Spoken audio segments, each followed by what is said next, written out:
Hello दोस्तों, ऐसे ही बेहतरीन कहानी सुनने के लिए हिडन स्टोरी एक्सप्लेनर को सब्सक्राइब कीजिए। एपिसोड 146 सबकी हैरानी, इंद्र जी की कोशिश। नव्या की बात सुनकर दक्ष बोला, लग तो मुझे भी ऐसा ही रहा है। जरूर ये आपने उस पोती से मेरे भाई की सेटिंग करना चाहते हैं, पर शायद इन्हें पता नहीं कि भाई के लिए भाभी के अलावा कोई भी लड़की इस दुनिया में एग्जिस्ट ही नहीं करती। दक्ष की बात सुनकर नव्या को भी हंसी आ रही थी। दोनों ही आपने मुंह पर हाथ रखकर हंस रहे थे। नव्या बोली, भाई अगर मैं यहाँ भाभी को बुलाऊंगी तब तो और भी मजा आ जाएगा। वही मोक्ष को चुप देखकर इंद्रजी बोले, तुम्हें देर तो नहीं हो रही है ना, वो बस आती ही होगी। उनकी बात सुनकर मोक्ष ने अपना सिर हिला दिया। इतना कहकर इंद्रजी आपने वॉच में टाइम देखकर बड़बड़ाए, पता नहीं ये लड़की कहाँ रह गई। जब भी मैं बुलाऊं हमें आने में नखरे करती रहती है। मैं यहाँ उसके लिए कितना अच्छा लड़का ढूंढा है और ये है कि आ ही नहीं रही है। अगर दोनों ने एक दूसरे को आज देखकर पसंद कर लिया तो बहुत अच्छा होता। दोनों की ही जोड़ी परफेक्ट रहती। इंद्रजी आपने मन में बस यही सोच रहे थे। वहीं ईशानी की कार आकर कॉलेज में रुकी। जैसे ही वो कार से बाहर आई उसे काफी अजीब लगा। क्यों हर स्टूडेंट किसी के बारे में बात कर रहा था जो ईशानी ठीक से नहीं सुन पा रही थी। ईशानी बिना किसी पर ध्यान दिए ऑफिस की तरफ चली गई। उसकी नज़र दूसरी तरफ खड़ी मोक्ष के कार पर नहीं गई थी, वरना वो जान जाती कि यहाँ पर मोक्ष आया हुआ है। वहीं इंद्रजी बेसब्री से ईशानी की आने का इंतजार कर रहे थे। उन्हें डर था कि कहीं ईशानी की आने से पहले मोक्ष यहाँ से ना चला जाए। तभी ऑफिस रूम का गेट ओपन हुआ और ईशानी अंदर आई। ईशानी को देखकर इंद्रजी खुश हो गए। वो जल्दी से अपनी जगह से उठ गए और ईशानी के पास जाकर उसकी सिर को प्यार से सहलाते हुए उसकी हाथ पकड़कर बोले, इतना टाइम क्यों लग गया तुम्हें यहाँ आने में? आओ, मैं तुम्हें किसी से मिलवाना चाहता हूँ। फिर वो ईशानी को लेकर सोफे पर बिठा दिया। वहीं मोक्ष, नव्या और दक्ष का फेस अब तक दूसरी तरफ था, जिस वजह से उन तीनों ने अब तक ईशानी को नहीं देखा था। जब ईशानी की नज़र मोक्ष, नव्या और दक्ष पर गई तो वो थोड़ी हैरान हो गई। हालांकि बाहर राजवंश फैमिली के गाइस को देखकर ईशानी ये तो समझ गई थी कि कोई फैमिली मेंबर आया है। हो सकता है मोक्ष ही हो, बट उसे नहीं पता था कि नव्या और दक्ष भी यहाँ होंगे। वहीं मोक्ष की नज़र जब ईशानी पर गई, मोक्ष भी हैरान हो गया। उसे समझ नहीं आ रहा था उसकी बीबी इस वक्त यहाँ क्या कर रही है, और वो भी इंद्र शास्त्री उससे इतना क्लोज क्यों हो रहे हैं। फिर उसे समझ आ गया तो वो अपनी बीबी को देखने लगा। नव्या और दक्ष भी आपने भाभी को यहाँ देखकर हैरान थे। नव्या जैसे ही एक्साइटेड होकर भाभी बोलने वाली थी, उससे पहले दक्ष ने उसे रोक दिया और धीरे से उसकी काम के पास जाकर बोला, अभी चुप रह, अभी मजा आएगा जब इन्हें पता चलेगा कि ये हमारी भाभी है। दक्ष की बात सुनकर नव्या भी चुप होकर बैठ गई। तभी इंद्रजी खुश होकर मोक्ष की तरफ देखकर बोले, मोक्ष बेटा, ये है मेरी प्यारी पोती ईशानी। मैंने तुम्हें बताया था ना, अभी मैं इससे मिलवाना चाहता था तुम्हें। फिर ईशानी की तरफ देखकर बोले, ईशु बच्चा, ये मोक्ष राजवंश है। शायद तुम पहले भी उसे देख चुके होंगे मीटिंग या फिर बिजनेस मैगजीन में। ईशानी को अब तक समझ आ गया था कि इंद्रजी ने उसे किस लिए बुला है। जरूर वो मोक्ष के साथ उसकी मैच मेकिंग करने का काम कर रहे हैं। पहले भी उन्होंने एक बार ऐसा ही किया था, उससे झूठ बोलकर किसी लड़के से मिलने बुलाया था, पर ईशानी को इन सब में कोई इंटरेस्ट नहीं था और इसी वजह से तब से इंद्रजी जब भी किसी भी बहाने से ईशानी को बुलाते थे, ईशानी मना कर देती थी बहाना बनाकर। वहीं मोक्ष भी को भी समझ आ रहा था कि इंद्रजी उसे ईशानी से क्यों मिलवाना चाहते थे। मोक्ष को तो अब हंसी आ रही थी। वो तो कुछ एक्सक्यूज बनाकर यहाँ से जाने वाला था, क्योंकि उसे किसी भी लड़की से मिलने में कोई इंटरेस्ट नहीं था, पर ईशानी को देखकर उसके होठों पर स्माइल आ गई थी। तभी इंद्रजी बोले, मैंने ये कॉलेज भी मेरी पोती के नाम कर दिया था और मेरे लिए ये सबसे बेस्ट डिसीजन था। जब से मेरी प्यारी पोती ने इस कॉलेज को संभाला है तब से कॉलेज लेवल पर भी सेकंड पोजीशन पर आ चुका है। और तुम्हें शायद पता नहीं कि मेरी पोती सिर्फ एकेडमिकली ही नहीं बल्कि बिजनेस में भी बहुत आगे है। हर फील्ड में वो टॉप पर है, कोई भी उसकी मुकाबला नहीं कर सकता। इंद्रजी तो किसी की भी एक्सप्रेशन पर ध्यान दिए बिना ही ईशानी की तारीफ किए जा रहे थे। वहीं इंद्रजी की बात सुनकर कि ईशानी अब इस कॉलेज की ऑन है, मोक्ष को थोड़ी हैरानी हुई, पर वो जनता था उसकी बीबी सब कुछ कर सकती है। अपनी बीबी की तारीफ सुनकर तो उसे इस वक्त बहुत अच्छा लग रहा था। वो अपनी होठों पर स्माइल लिए अपनी बीबी को देख रहा था। ऐसे भी उसे तो पता ही था कि उसकी बीबी कितनी आउटस्टैंडिंग है हर फील्ड में। वहीं ईशानी की नज़र भी मोक्ष पर थी। मोक्ष को स्माइल करता देख ईशानी की होठों पर भी स्माइल आ गई। वहीं प्रिंसिपल का तो दिमाग खराब हो रहा था। उसे समझ नहीं आ रहा था कि ये उसका ऑफिस है या फिर कोई डेटिंग स्पॉट। जो इंद्रजी यहाँ अपनी शैतान डेविल पोती की रिश्ता तय करने की कोशिश कर रहे हैं। या अगर उन दोनों की सेटिंग करवाना चाहते हैं तो फिर कोई रेस्टोरेंट या फिर होटल चले जाए। प्रिंसिपल ऑफिस में कौन लड़के लड़की की मीटिंग करवाता है, उसका तो मन कर रहा था अपना सिर दीवार पर मार ले। वहीं नव्या और दक्ष आपने हंसी रोक कर बैठे थे, इंद्रजी को आपने भाई भाभी को इतनी डेस्परेटली एक दूसरे से सेट करने की कोशिश करते देखकर। पर इंद्रजी की बात सुनकर कि ये कॉलेज उनकी भाभी की ही है तो दोनों हैरान हो गए थे। दोनों ने एक दूसरे को देखा जैसे कहना चाहते हो, हमारी भाभी तो सबसे ज्यादा इंटेलिजेंट है, जो बिजनेस के साथ साथ कॉलेज भी संभाल रहे हैं। ईशानी की बहुत देर तक तारीफ करने के बाद इंद्रजी ने जब देखा मोक्ष और ईशानी चुप है, तो उन्होंने दोनों को एक दूसरे को देखते हुए देखा तो उनकी आंखों में खुशी की चमक आ गई। उन्होंने मन ही मन सोचा, लगता है मेरा आइडिया काम कर गया, लगता है दोनों एक दूसरे को पसंद करने लगे हैं। उन्हें ईशानी के लिए मोक्ष सबसे काबिल लगता था। इंद्रजी मोक्ष को देखकर बोले, मोक्ष बेटा तुम्हें मेरी प्यारी पोती कैसी लगी? उनकी आवाज से मोक्ष और ईशानी ने एक दूसरे को देखा। फिर इंद्रजी की तरफ देखकर मोक्ष आपने होंठों पर एक तिरछी स्माइल लिए ईशानी को देख बोला, मुझे तो बहुत अच्छी लगी, मैंने तो आज तक इतनी खूबसूरत और टैलेंटेड लड़की अपनी जिंदगी में कभी नहीं देखा। मोक्ष की बात सुनकर इंद्रजी और भी ज्यादा खुश हो गए। फिर ईशानी की तरफ देखकर एक्साइटेड होकर पूछा, और बच्चा मोक्ष तुम्हें कैसा लगा? वही मोक्ष की बात सुनकर तो ईशानी अपना सिर हिला रही थी। वही दक्ष और नव्या को तो ये ड्रामा देखने में बड़ा मजा आ रहा था। वही प्रिंसिपल भी हैरान था, उसने मोक्ष राजवंश की क्वालिटी के बारे में सुना था। जितना उसे पता था मोक्ष राजवंश तो लड़कियों से हमेशा दूर रहता है, तो फिर एक ही बार देखने से उन्हें उसकी डेविल बॉस कैसे पसंद आ गई। ईशानी ने इंद्रजी से कुछ नहीं कहा, बस लाचारी से देखने लगी।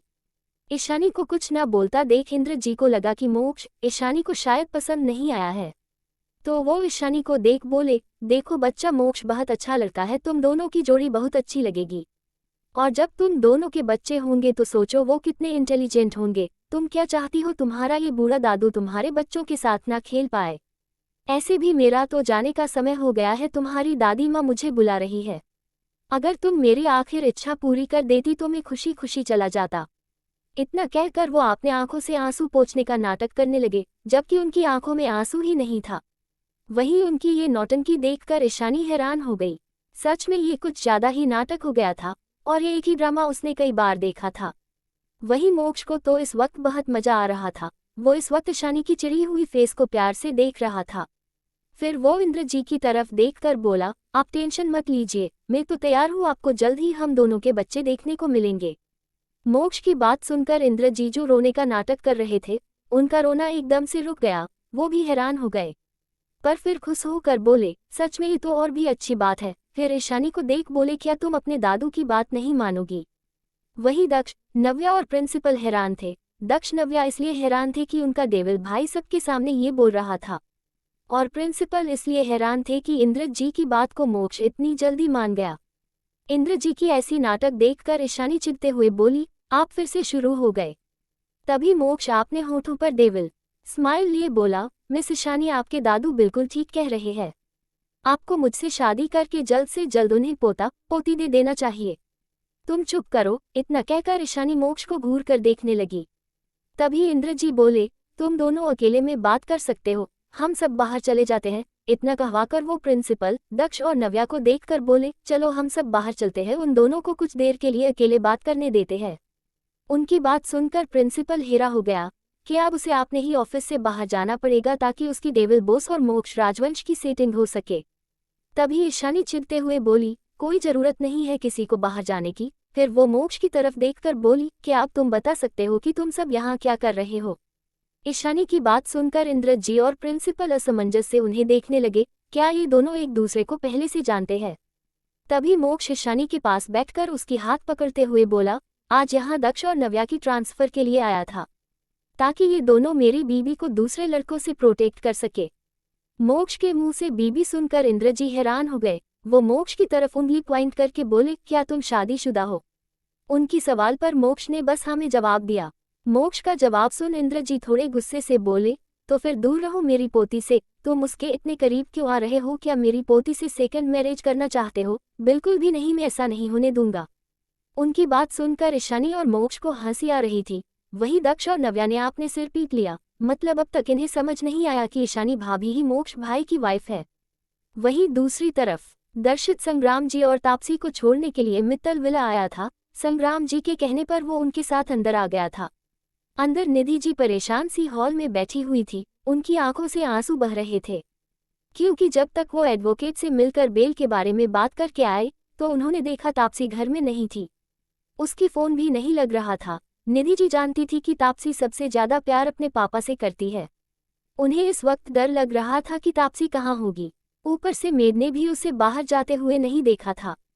वो घर से बाहर जाने ही वाली थी कि उनकी नज़र बाहर से आते हुए संग्राम जी और तापसी पर गई।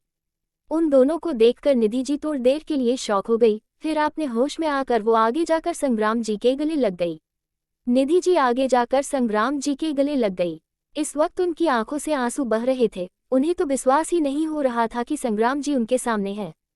संग्राम जी जानते थे कि निधि जी उनकी जेल जाने से बहुत परेशान हो गई होगी। उन्होंने निधि जी की सिर को प्यार से सहलाते हुए बोले, आप तो क्यों रही है, अब तो हम आ गए हैं ना, तो आप ये रोना बंद कीजिए। आपको पता है ना, आपके रोने से मुझे दर्द होता है, मुझे बिल्कुल भी अच्छा नहीं लगता।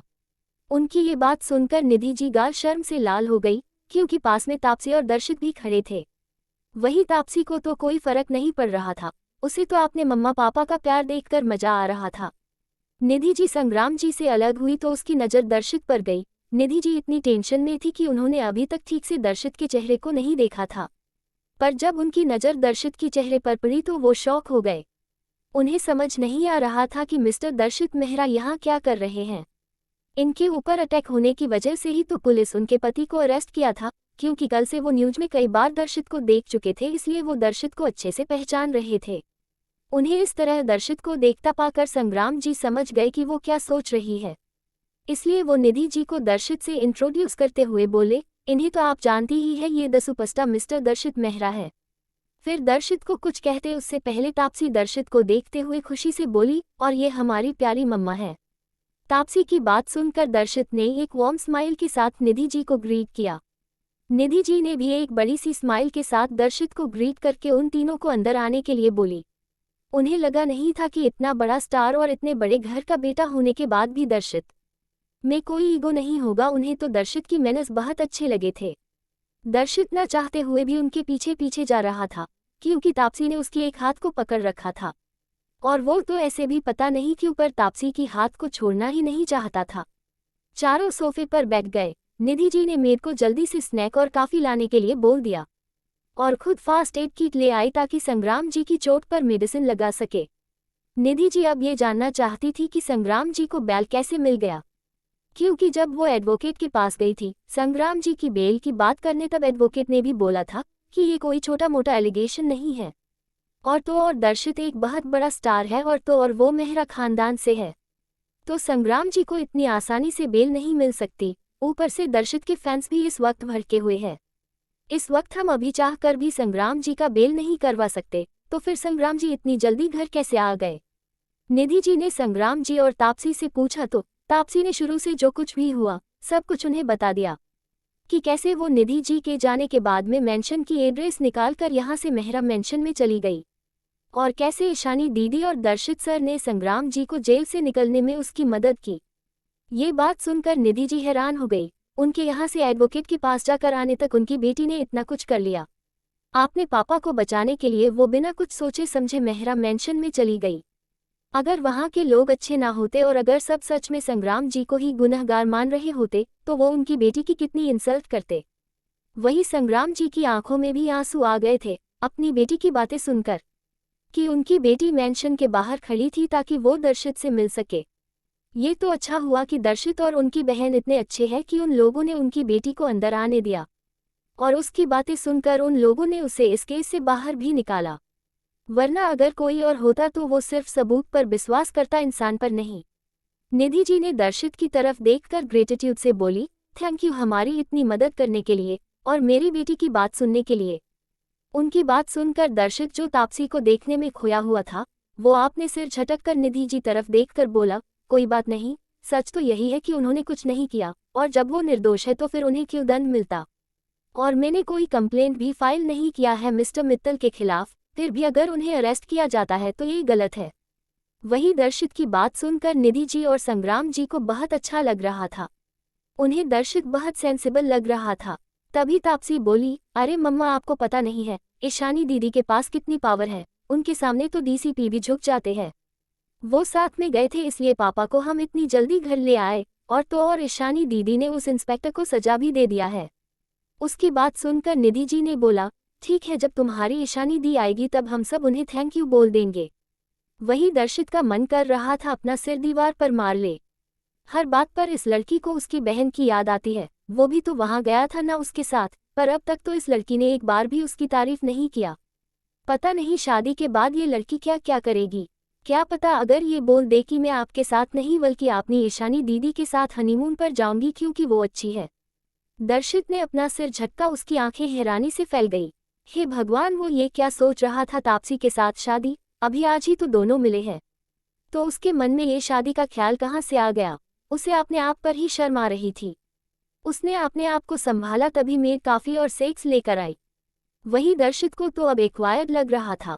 उसे समझ नहीं आ रहा था कि जब से वो तापसी से मिला था उसे क्या हो गया है जो वो ऐसी ऐसी बातें सोचने लगा है। उसे कभी किसी और लड़की के लिए तो ऐसा फील नहीं हुआ था, और न ही उसने किसी और के लिए कभी ऐसा सोचा था। काफी पीने के बाद दर्शित वहां से जल्दी में निकल गया। सबको लगा कि उसे कुछ काम होगा, इसलिए किसी ने कुछ नहीं बोला। वहीं दर्शित ने बाहर आकर गाड़ी में बैठने के बाद एक गहरी सांस लिया। उसका वहां एक पल भी और रुकना मुश्किल हो रहा था। पता नहीं अगर वो एक पल भी और वहां रुकता तो तापसी को देख देख कर और क्या क्या सोच लेता। शायद सोच में ही वो उन दोनों के बच्चे तक के बारे में सोच लेता। दर्शित के बैठने के बाद ड्राइवर ने कार स्टार्ट कर दिया। ईशानी की बॉडीगार्ड्स की कार भी उसकी कार के पीछे चली गई। वहीं दूसरी तरफ जी कॉलेज में इस वक्त प्रिंसिपल ऑफिस में इंद्र जी गुस्से से मोक्ष को घूर रहे थे। वही प्रिंसिपल तो बस हैरान होकर देख रहा था। उसे समझ नहीं आ रहा था कि वो क्या करे, क्योंकि उसका ऑफिस इस वक्त किसी जंग के मैदान की तरह लग रहा था, जैसे इंद्र जी अभी मोक्ष से लड़ने लग जाएंगे। इंद्र जी मोक्ष से नजरें हटाकर ईशानी को देखते उसके हाथ को मोक्ष से छुड़ाने की कोशिश करते हुए बोले, मेरी प्यारी पोती, मेरी बच्ची, तुम क्यों उसे अपनी हाथ पकड़ने दे रही हो? तुमने सुना नहीं कि इस लड़के ने अभी कहा कि ये शादीशुदा है? तुम उससे दूर रहो, मैं तुम्हें इसकी दूसरी बीवी नहीं बनने दूंगा। ईशानी कुछ बोलती उससे पहले इंद्र जी बोले, मुझे पता है बेटा, ये लड़का थोड़ा हैंडसम है और बिजनेस में भी अच्छा है, इसलिए तुम उसे पसंद करने लगे हो, पर तुम चिंता मत करो, मैं तुम्हारे लिए इससे भी अच्छा हैंडसम लड़का और इससे भी पावरफुल लड़का ढूंढ कर लाऊंगा। मेरी ही गलती है जो मैंने तुम्हें इससे मिलने के लिए यहाँ बुलाया। फिर मोक्ष की तरफ देखकर गुस्से से बोले, तुम मेरी पोती की हाथ छोड़ो, वरना अभी तुम्हारे दादाजी नरेंद्र को फोन करके तुम्हारे इस करतूत के बारे में बता दूंगा। मोक्ष ने उनके बात को इग्नोर कर दिया। वो तो अपनी आंखें छोटी करके इंद्र जी को घर रहा था। उसे बिल्कुल भी अच्छा नहीं लगा जब इंद्र जी ने कहा कि वो ईशानी के लिए उससे भी अच्छा और हैंडसम लड़का ढूंढेंगे। इस वक्त उसे जलन के साथ साथ गुस्सा भी आ रहा था। किसी और को तो वो अपनी बीबी के बारे में सोचने भी नहीं दे सकता था। उसकी जिंदगी में आना तो दूर की बात है।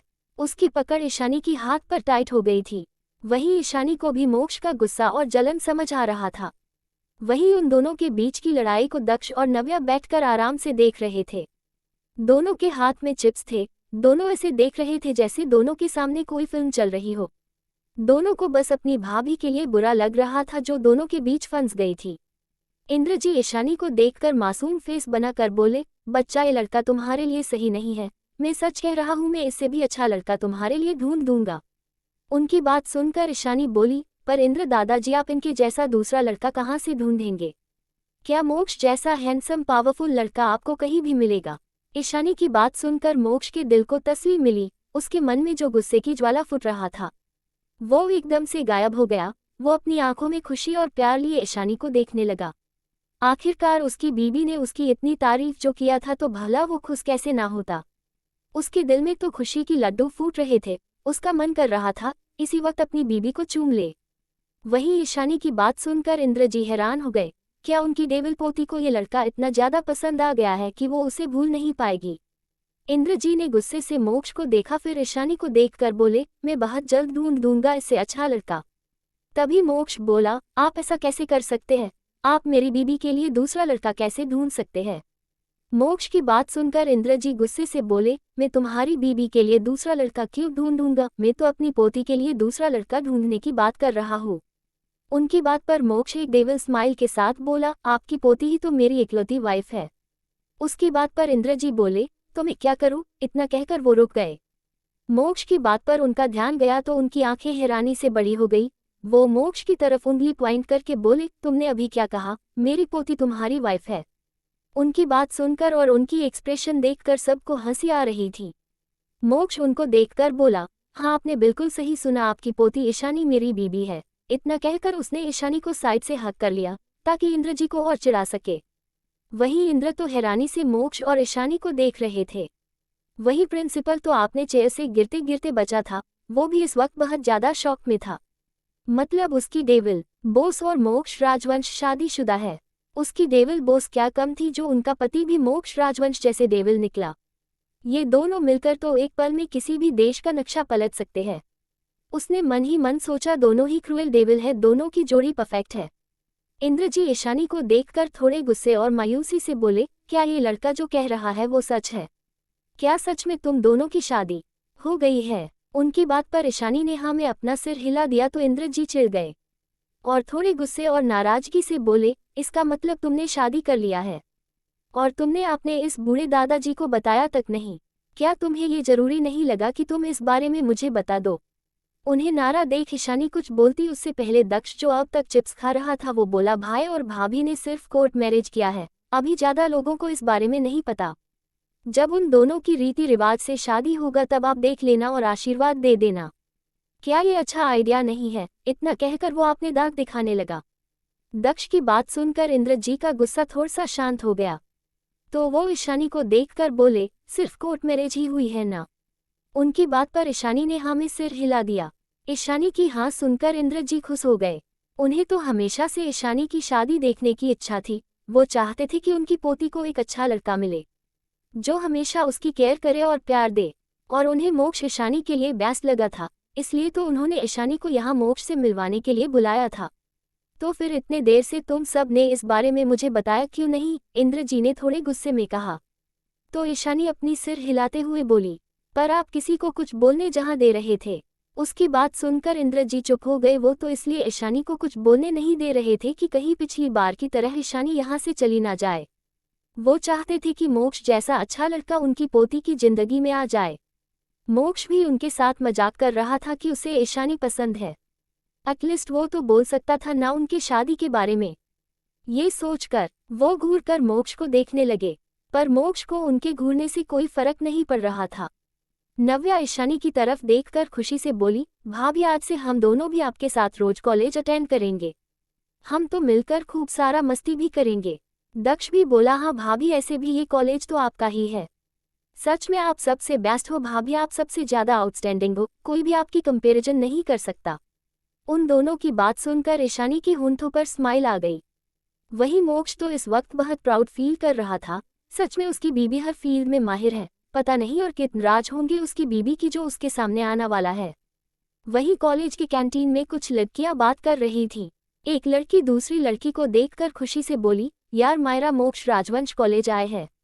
अपनी दोस्त की बात सुनकर वो लड़की जो कि मायरा गोयनका थी वो उसे देखते हुए बोली, तुम ये क्या कह रही हो, वो यहाँ क्यों आएंगे? उसकी बात पर समीरा जो उसके पास बैठी थी वो भी बोली, हाँ लीजा दीदी दी ठीक कह रही है, आपको कोई गलतफहमी हो रही होगी। मोक्ष जी भला यहाँ क्यों आएंगे, उनका यहाँ क्या काम? तो मायरा की दूसरी दोस्त टीना बोली, वो यहाँ किस लिए आए हैं हमें ये तो नहीं पता, पर हम सब ने उन्हें देखा है और उनके काज और गार्ड भी बाहर है। पूरे कॉलेज में तो उनके बारे में ही बात हो रही है। शायद वो यहाँ कॉलेज में कोई डोनेशन देने आए होंगे, क्या पता। तभी उसकी बात सुनकर उसकी एक और दोस्त साइना मायरा को देखकर बोली, तुम तो उनके क्लोज हो ना, तुम उनसे कॉल करके क्यों नहीं पूछती कि वो यहाँ क्यों आए हैं? फिर कुछ सोचते हुए बोली, कहीं वो तुमसे ही तो मिलने नहीं आए हैं। उसकी बात सुनकर मायरा मायूस हो गई। उसे पता था मोक्ष उससे मिलने कभी नहीं आएगा, पर उसके दिमाग में मोक्ष के लिए जो पागलपन था वो खत्म तो नहीं होने वाला था। कुछ सोचकर उसकी आंखों में चमक आ गई। चाहे मोक्ष यहाँ किसी भी वजह से आया हो, वो मोक्ष को जानती है और मोक्ष भी उसे जानता है, तो वो अगर मोक्ष से मिलेगी तब सबको यही लगेगा कि वो मोक्ष की बहुत क्लोज है। और ये भी हो सकता है कि इस बार वो मोक्ष को इम्प्रेस करने में कामयाब हो जाए। क्यों कि वो इस कॉलेज की कैंपस ब्यूटी थी, उसे हर लड़का पसंद करता था। उसने अपने बाल संवार कर अपनी जगह से खड़ी हो गई। वो मोक्ष के साथ मिलने की इस मौके को अपने हाथ से नहीं जाने देना चाहती थी। मायरा के साथ साथ समीरा और उसकी चारों चमचियां भी वहां से चली गई। जैसे ही वो बाहर पहुंचे तो टीना बोली, वो तो प्रिंसिपल ऑफिस की तरफ गए हैं। टीना की बात सुनकर सब प्रिंसिपल ऑफिस की तरफ चले गए। जैसे ही वो वहां पहुंचे वहां और भी कुछ लड़कियां थी जो बात कर रही थी। उनकी बातों में ज्यादातर मोक्ष का जिक्र था। वहीं उन लड़कियों को मोक्ष के बारे में बात करता देख और मोक्ष की हैंडसम चेहरे तारीफ करता देख मायरा को गुस्सा आ रहा था। उसके हिसाब से मोक्ष को देखने का हक सिर्फ उसकी है, उसके सिवा कोई भी मोक्ष के काबिल नहीं है। वो उस लड़की को जोर से धक्का देकर आगे चली गई। समीरा और मायरा की सीढ़ियों भी चले गए। वहीं वो लड़की जिसे मायरा ने धक्का दे दिया था उसकी हाथ साइड दीवार पर लगने से खरोच भी आ गया था। बाकी लड़कियां उसे संभालने लगी। वो लड़की गुस्से से बोली, पता नहीं इस लड़की को किस बात का घमंड है, देखो कैसे धक्का देकर जा रही है, जैसे ये कहीं की महारानी हो। तभी दूसरी लड़की बोली, कुछ नहीं, बस उसे अपनी खूबसूरती और कैंपस ब्यूटी होने का घमंड है, पर इसे तो ये नहीं पता कि इससे भी 100 गुना ज्यादा खूबसूरत लड़की इस कॉलेज में है, ये तो उसके आगे कुछ नहीं है। वहीं मायरा और उसके दोस्त जो उनसे थोड़ी दूर ही गए थे, उन्हें से सुनकर बहुत गुस्सा आ रहा था। मायरा का तो गुस्से से खून खौल रहा था। वो कैंपस ब्यूटी, उसके हिसाब से हर लड़का उसे पसंद करता है और हर लड़की उससे जलती है, पर ये सुनकर कि कोई उससे भी ज्यादा खूबसूरत लड़की इस कॉलेज में है, उसे गुस्सा आ रहा था। पर सामने राजवंश फैमिली के गार्ड्स खड़े थे जो किसी को भी ऑफिस के पास नहीं जाने दे रहे थे। उन गार्ड्स के आगे मायरा अपनी इमेज खराब नहीं करना चाहती थी, क्योंकि उसने ज्यादातर गार्ड्स को मॉक और राजवंश फैमिली के साथ देखा था। उसने अभी उन सबको इग्नोर करना सही समझा और अपने चेहरे पर एक नकली स्माइल लाते हुए उन गार्ड की तरफ देखकर बोली, क्या मोक्ष जी अंदर है? मुझे उनसे मिलना था, क्या मैं थोड़ी देर के लिए अंदर जा सकती हूँ? उसकी बात सुनकर गार्ड्स की भौहें सिकुड़ गई। वो मायरा को देखते हुए बोला, सॉरी मिस, आप जो भी है आप उनसे नहीं मिल सकते। बॉस यहाँ कुछ जरूरी काम से आए हैं और उन्होंने मन किया है किसी भी अनजान इंसान को अंदर ना जाने दिया जाए। उस गार्ड की बात सुनकर थोड़ी दूरी पर खड़ी लड़कियां मायरा पर हंसने लगी। जिस लड़की को मायरा ने धक्का दिया था वो अपने दोस्त से बोली, ये खुद को क्या हूर की परी समझती है जो मोक्ष राजवंश से ऐसे ही मिलना चाहती है। उसकी बात सुनकर बाकी सब भी हंसने लगी, पर तभी एक लड़क बोली, अभी हमें कुछ नहीं बोलना चाहिए, मैंने अपने डैड से सुना है मायरा की फैमिली और राजवंश फैमिली के बीच शायद अच्छी बॉन्डिंग है। उसकी बात सुनकर सब ने सिर हिला दिया, पर उन्हें हंसी आ रही थी इसलिए वो सब अपने मुंह में हाथ रख के हंसने लगे। वहीं मायरा, समीरा और उसकी दोस्तों को तो बहुत गुस्सा आ रहा था। मायरा को उन लड़कियों पर भी इस वक्त बहुत ज्यादा गुस्सा आ रहा था। वो अपने गुस्से को दबाने की नाकाम कोशिश कर रही थी। समीरा उन गार्ड्स को देखकर गुस्से से बोली, तुम लोग सिर्फ मोक्ष जी के गार्ड्स हो, तुम लोगों की इतनी हिम्मत कि तुम मेरी दी मायरा गोयनका की इंसल्ट करो और उन्हें मोक्ष जी से मिलने अंदर जाने से रोको। उसकी बात सुनकर भी गार्ड्स को कोई फर्क नहीं पड़ा। वो समीरा और मायरा को ऐसे देख रहे थे जैसे वो सब किसी जोकर को देख रहे हो। क्या ये दोनों लड़कियां पागल हैं जो बार बार उनके बॉस और लेडी बॉस के पीछे पड़े हैं? पिछली बार हॉस्पिटल में भी उन सब ने देखा था कि कैसे उनकी लेडी बॉस ने इन दोनों को घुटने पर ला दिया था और उनके बॉस ने भी इन्हें किसी कचरे जैसा ट्रीट किया था। फिर भी इन दोनों का कॉन्फिडेंस तो देखो, दोनों कैसे उनके बॉस से मिलना चाहते हैं और तो और कितने रौब से बोल रहे हैं। सब मन ही मन यही सोच रहे थे। वहीं उन गाइस को अपने तरफ से देखता पाकर जैसे वो उनके सामने कुछ भी नहीं, मायरा और समीरा को गुस्सा आ रहा था। तभी लीजा गुस्से से बोली, ये गार्ड्स इतने बदतमीज क्यों हैं? क्या इन्हें डर नहीं कि अगर मिस्टर मोक्ष को पता चल गया कि इन लोगों ने तुम्हारे साथ ऐसा बिहेव किया है तो मिस्टर मोक्ष उनके साथ क्या करेंगे? हाँ मायरा, इन लोगों को पता ही नहीं कि कैसे बात करनी है। इन्हें तो बिल्कुल भी तमीज नहीं है। तुम्हें मिस्टर मोक्ष के सामने इन सब की कंप्लेंट करनी चाहिए। देखना मिस्टर मोक्ष इन्हें अच्छा सबक सिखाएंगे, इन्हें जॉब से निकाल देंगे, साइना ने भी लिजा की साथ देते हुए कहा। वहीं उन दोनों की बात सुनकर गार्ड्स का चेहरा ऐसा हो गया जैसे उन सब ने कोई अच्छा चुटकुला सुन लिया है। वहीं मायरा को पता था कि मोक्ष तो उसे शायद अभी बात भी नहीं करेगा, उसकी बात सुनना तो दूर की बात है, पर वो अपनी दोस्तों के साथ अपनी इंसल्ट नहीं करना चाहती थी। वो नहीं चाहती थी कि उसकी दोस्तों के सामने उसकी झूठ आ जाए कि मोक्ष के साथ वो ना तो क्लोज है ना ही मोक्ष उसे पसंद करता है। वो नाटक करते हुए बोली, छोड़ो ये सब, शायद मोक्ष कोई इम्पोर्टेंट डिस्कस में बिजी होंगे, इसलिए ये हमें रोक रहे हैं। हम यहाँ से चलते हैं, मैं बाद में मोक्ष जी से मिलने पर से पूछ लूंगी कि वो यहाँ क्यों आए थे। तभी ऑफिस का दरवाजा खुला और नव्या और दक्ष बाहर आए। वहीं नव्या और दक्ष को देखकर मायरा और समीरा हैरान हो गई, क्या ये दोनों भी मोक्ष के साथ आए हैं? फिर भी मायरा अपने होंठों पर एक नकली स्माइल लाते हुए उनकी तरफ बढ़ गई, पर गार्ड साइड में खड़े थे, उन्होंने उसके आगे हाथ कर दिया तो मायरा रुक गई, पर उसे गुस्सा भी बहुत आ रहा था। वहीं अपने सामने मायरा और समीरा को देखकर नव्या और दक्ष की आंखें सिकुड़ गई। नव्या दक्ष से बोली, भाई ये चुड़ैल यहाँ क्या कर रही है? क्या ये भाई का पीछा करके यहाँ तक आ गई है? उसकी बात सुनकर दक्ष बोला, क्या पता ये छिपकली यहाँ क्या कर रही है, शायद वो भी इसी कॉलेज में पढ़ती होगी, हमें तो इस बारे में पता नहीं था ना। दक्ष की बात सुनकर नव्या ने हाँ में सिर हिला दिया। तभी मायरा स्माइल करके उन दोनों को देखकर बोली, हाय दक्ष, हाय नव्या, तुम दोनों यहाँ क्या किसी काम के लिए आए हो? उसकी बात सुनकर दक्ष ने एक नकली स्माइल पास किया, पर उसने मायरा की बातों का कोई जवाब नहीं दिया। दोनों ने उसे इग्नोर कर दिया, जैसे उन दोनों ने मायरा की बात सुनी ही ना हो। वहीं उन दोनों को खुद को ऐसे इग्नोर करता देख मायरा को बहुत गुस्सा आ रहा था। समीरा को भी ये देखकर गुस्सा आ रहा था कि कैसे ये दोनों उसकी दीदी को इग्नोर कर रहे हैं। तभी इंद्रजी ऑफिस रूम से बाहर आए और उनके पीछे पीछे मोक्ष और ईशानी भी बाहर आए। मोक्ष ने ईशानी की कमर पकड़ रखा था। मोक्ष को देखकर मायरा की आंखों में चमक आ गई, पर यह चमक बस कुछ पल की थी। जैसे ही उसकी नज़र मोक्ष के साथ आती हुई ईशानी पर पड़ी, उसकी चमक गायब हो गई, उसकी खुश भी गायब हो गई। उसके दिल में गुस्सा और जलन नफरत के भाव एक साथ उमड़ने लगे। उसकी आंखें ईशानी को गुस्से और नफरत के साथ देख रही थी। मायरा अपनी आंखों में गुस्सा और नफरत लिए ईशानी को देख रही थी। वहीं ईशानी को जब अपने ऊपर किसी की नज़र महसूस हुई तो उसने अपनी सिर घुमा कर देखा तो उसकी नज़र मायरा पर पड़ी, जो गुस्से से उसे ही देख रही थी। मायरा को देखकर ईशानी की होंठों पर शैतानी स्माइल आ गई। उसने हॉस्पिटल से आने के बाद मायरा के बारे में अच्छे से इन्वेस्टिगेशन किया था और उसे ये भी पता था कि मायरा उसकी हब्बी को पसंद करती है, जबकि मोक्ष उसे एक नज़र देखता तक नहीं। अगर उसके चेहरे पर इस वक्त मास्क ना होती तो ईशानी की डेविल स्माइल देखकर शायद मायरा डर जाती। वहीं मायरा को कहीं और देखता देख समीरा और उसकी दोस्त भी उस तरफ देखने लगी। मोक्ष के साथ ईशानी को देखकर समीरा भी पहचान गई। ऐसे भी ईशानी ने उसे गार्ड से कहकर थापड़ खिलाया था और घुटनों पर भी बैठाया था। वो इतनी आसानी से ईशानी को नहीं भूल सकती थी।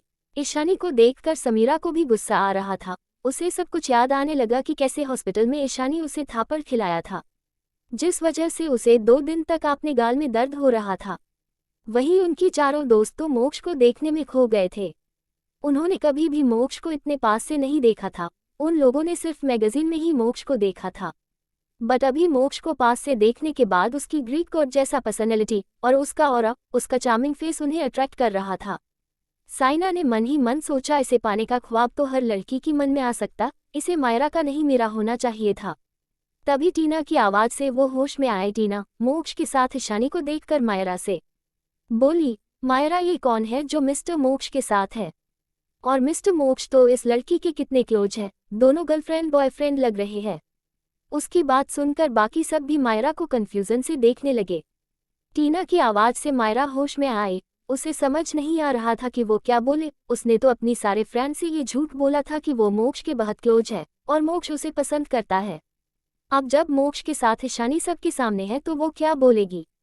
मायरा ने अपनी आंखों में आंसू लाकर उन सब को देखा, जैसे उसके साथ कितना बड़ा अन्याय हुआ हो, ताकि सबको लगे कि ईशानी मोक्ष और उसके बीच में आ गई है। मायरा की आंखों में आंसू देखकर उसकी दोस्तों को बुरा लग रहा था।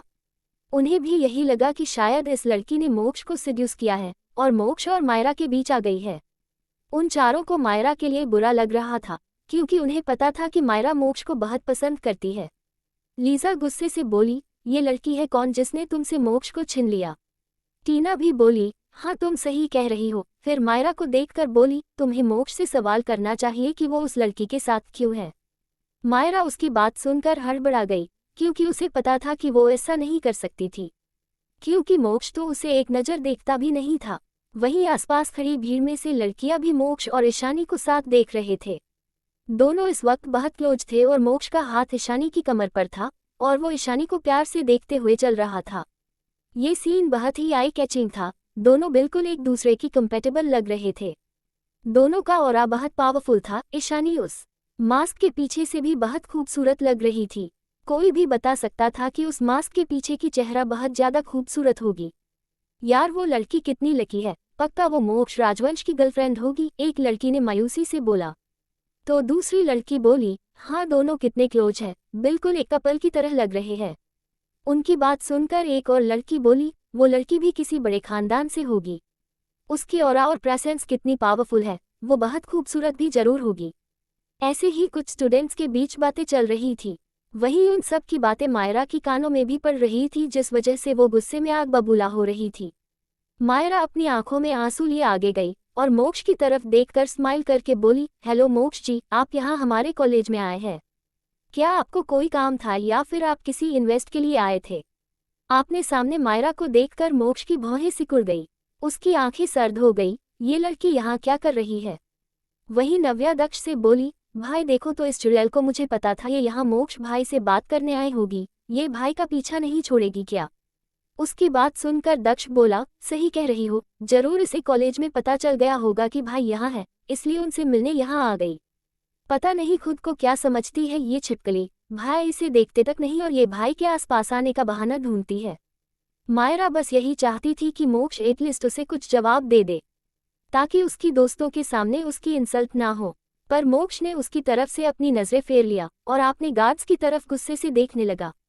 वहीं ईशानी मायरा को अपनी आंखें छोटी करके देख रही थी। उसे समझ नहीं आ रहा था इस लड़की में इतनी हिम्मत कहाँ से है, जो वो पिछली बार की वार्निंग को भूल गई और फिर से उसकी हब्बी के सामने आ गई। वहीं मोक्ष को गुस्से में देखकर गार्ड्स हड़बड़ा गए। एक गार्ड डरते हुए बोला, सर हमने सारे स्टूडेंट को यहाँ से जाने के लिए बोला था, पर वो थोड़ी दूरी पर खड़े थे। फिर वो मायरा की तरफ पॉइंट करके बोला, पर ये मिस आपसे मिलने की बात कर रही थी। हमने उन्हें मना भी किया था कि आप अनजान लोगों से नहीं मिल सकते, फिर भी वो यही खड़े हैं।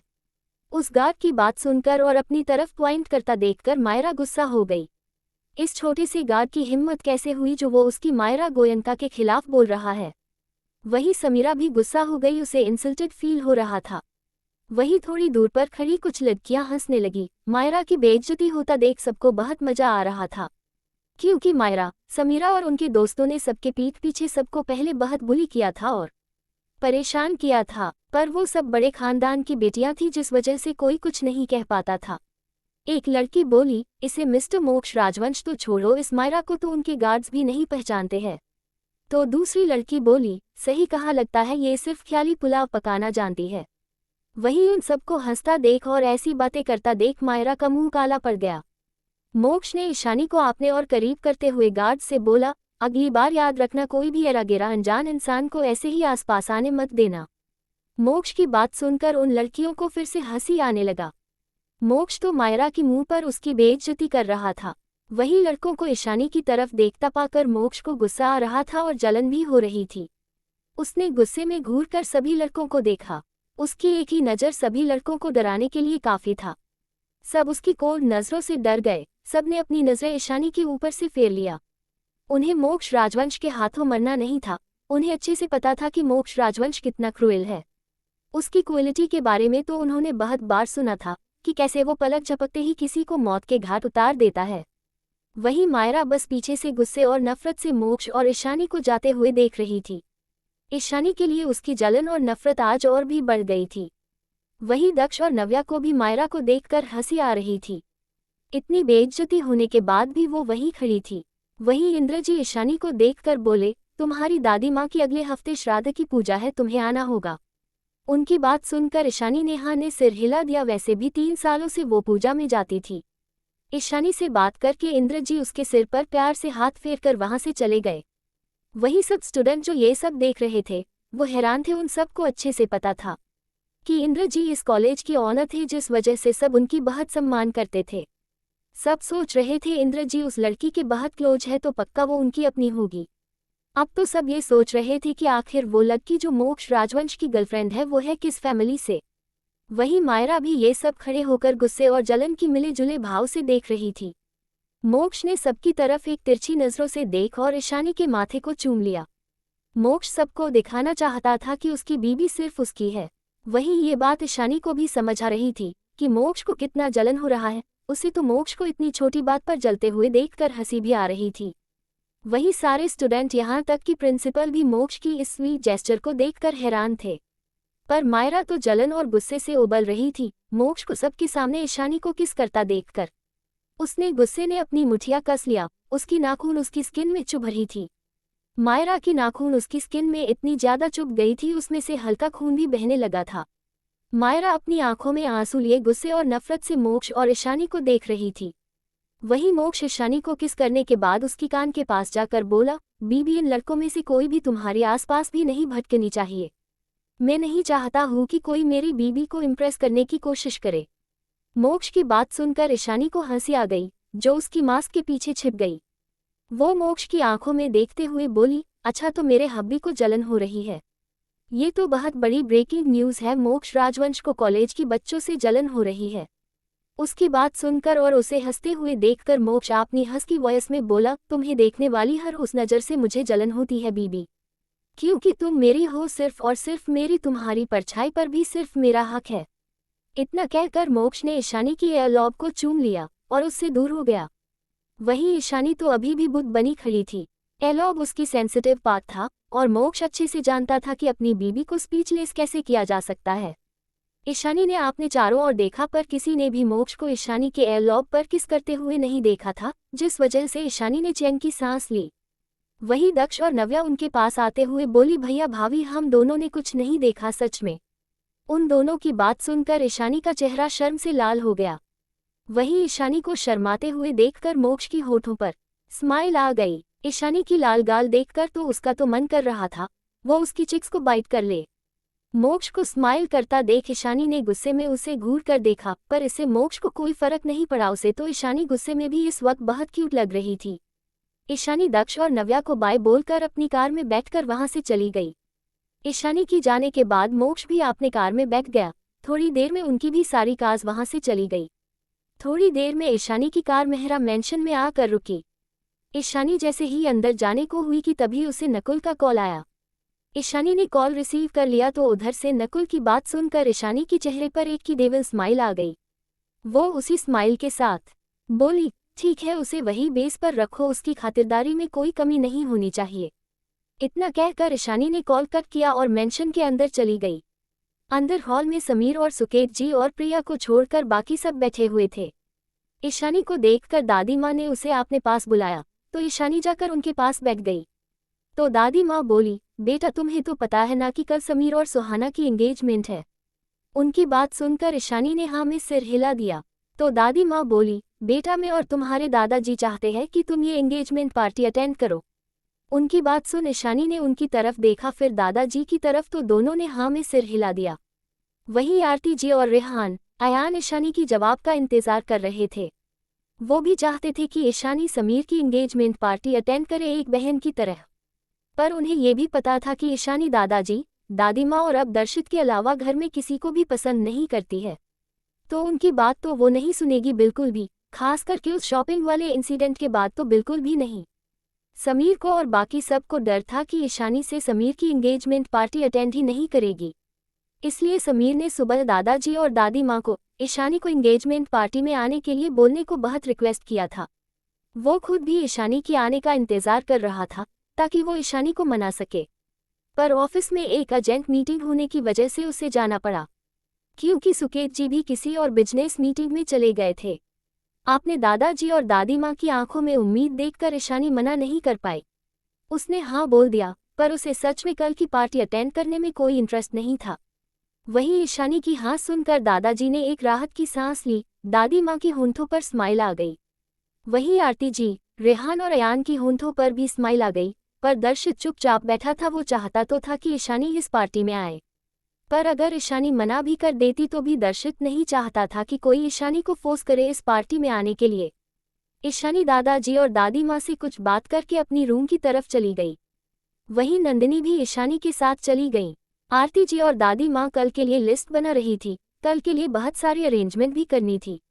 रेहान और अयान दोनों ने दर्शित को देखा जो ऊपर अपने रूम की तरफ जा रहा था, तो फिर वो दोनों भी उसके पीछे पीछे उसकी रूम में चले गए।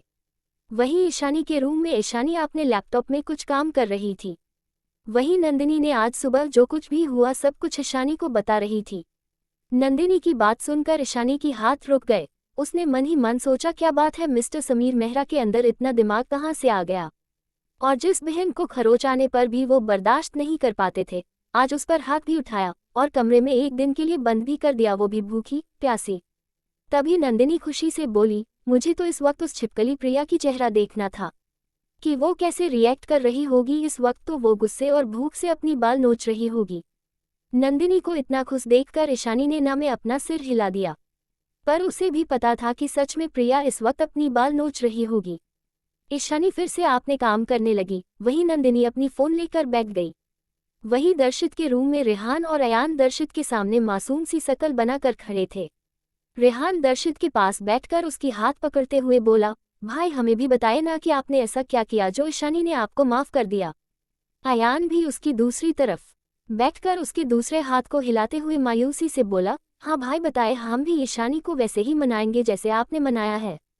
वो आपसे कितनी अच्छे से प्यार से बात करने लगी है, पर वो समीर भाई और हम दोनों की तरफ देखती भी नहीं है और ना ही बात करती है। अगर हम बात करने की कोशिश करें तो भी वो कोई जवाब भी नहीं देती है। उन दोनों की बात सुनकर दर्शित की चेहरे पर एक फीकी सी स्माइल आ गई। वो उन दोनों को देखते हुए बोला, तुम लोगों ने पहले उसके साथ जैसा बर्ताव किया था, क्या तुम लोगों को याद है? वो मुझसे भी नाराज थी, गुस्सा थी, शायद नफरत भी करती थी, क्योंकि मैं चुप रहता था। तुम लोग उसके साथ जैसा भी बिहेवियर करते थे, उसे देख के भी मैं उस वक्त चुप था।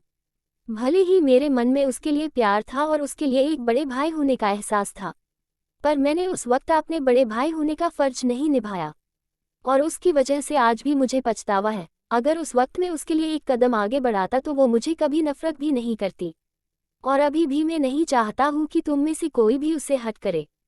जब तक वो खुद तुम सबको नहीं अपनाती मैं कुछ भी नहीं कर सकता।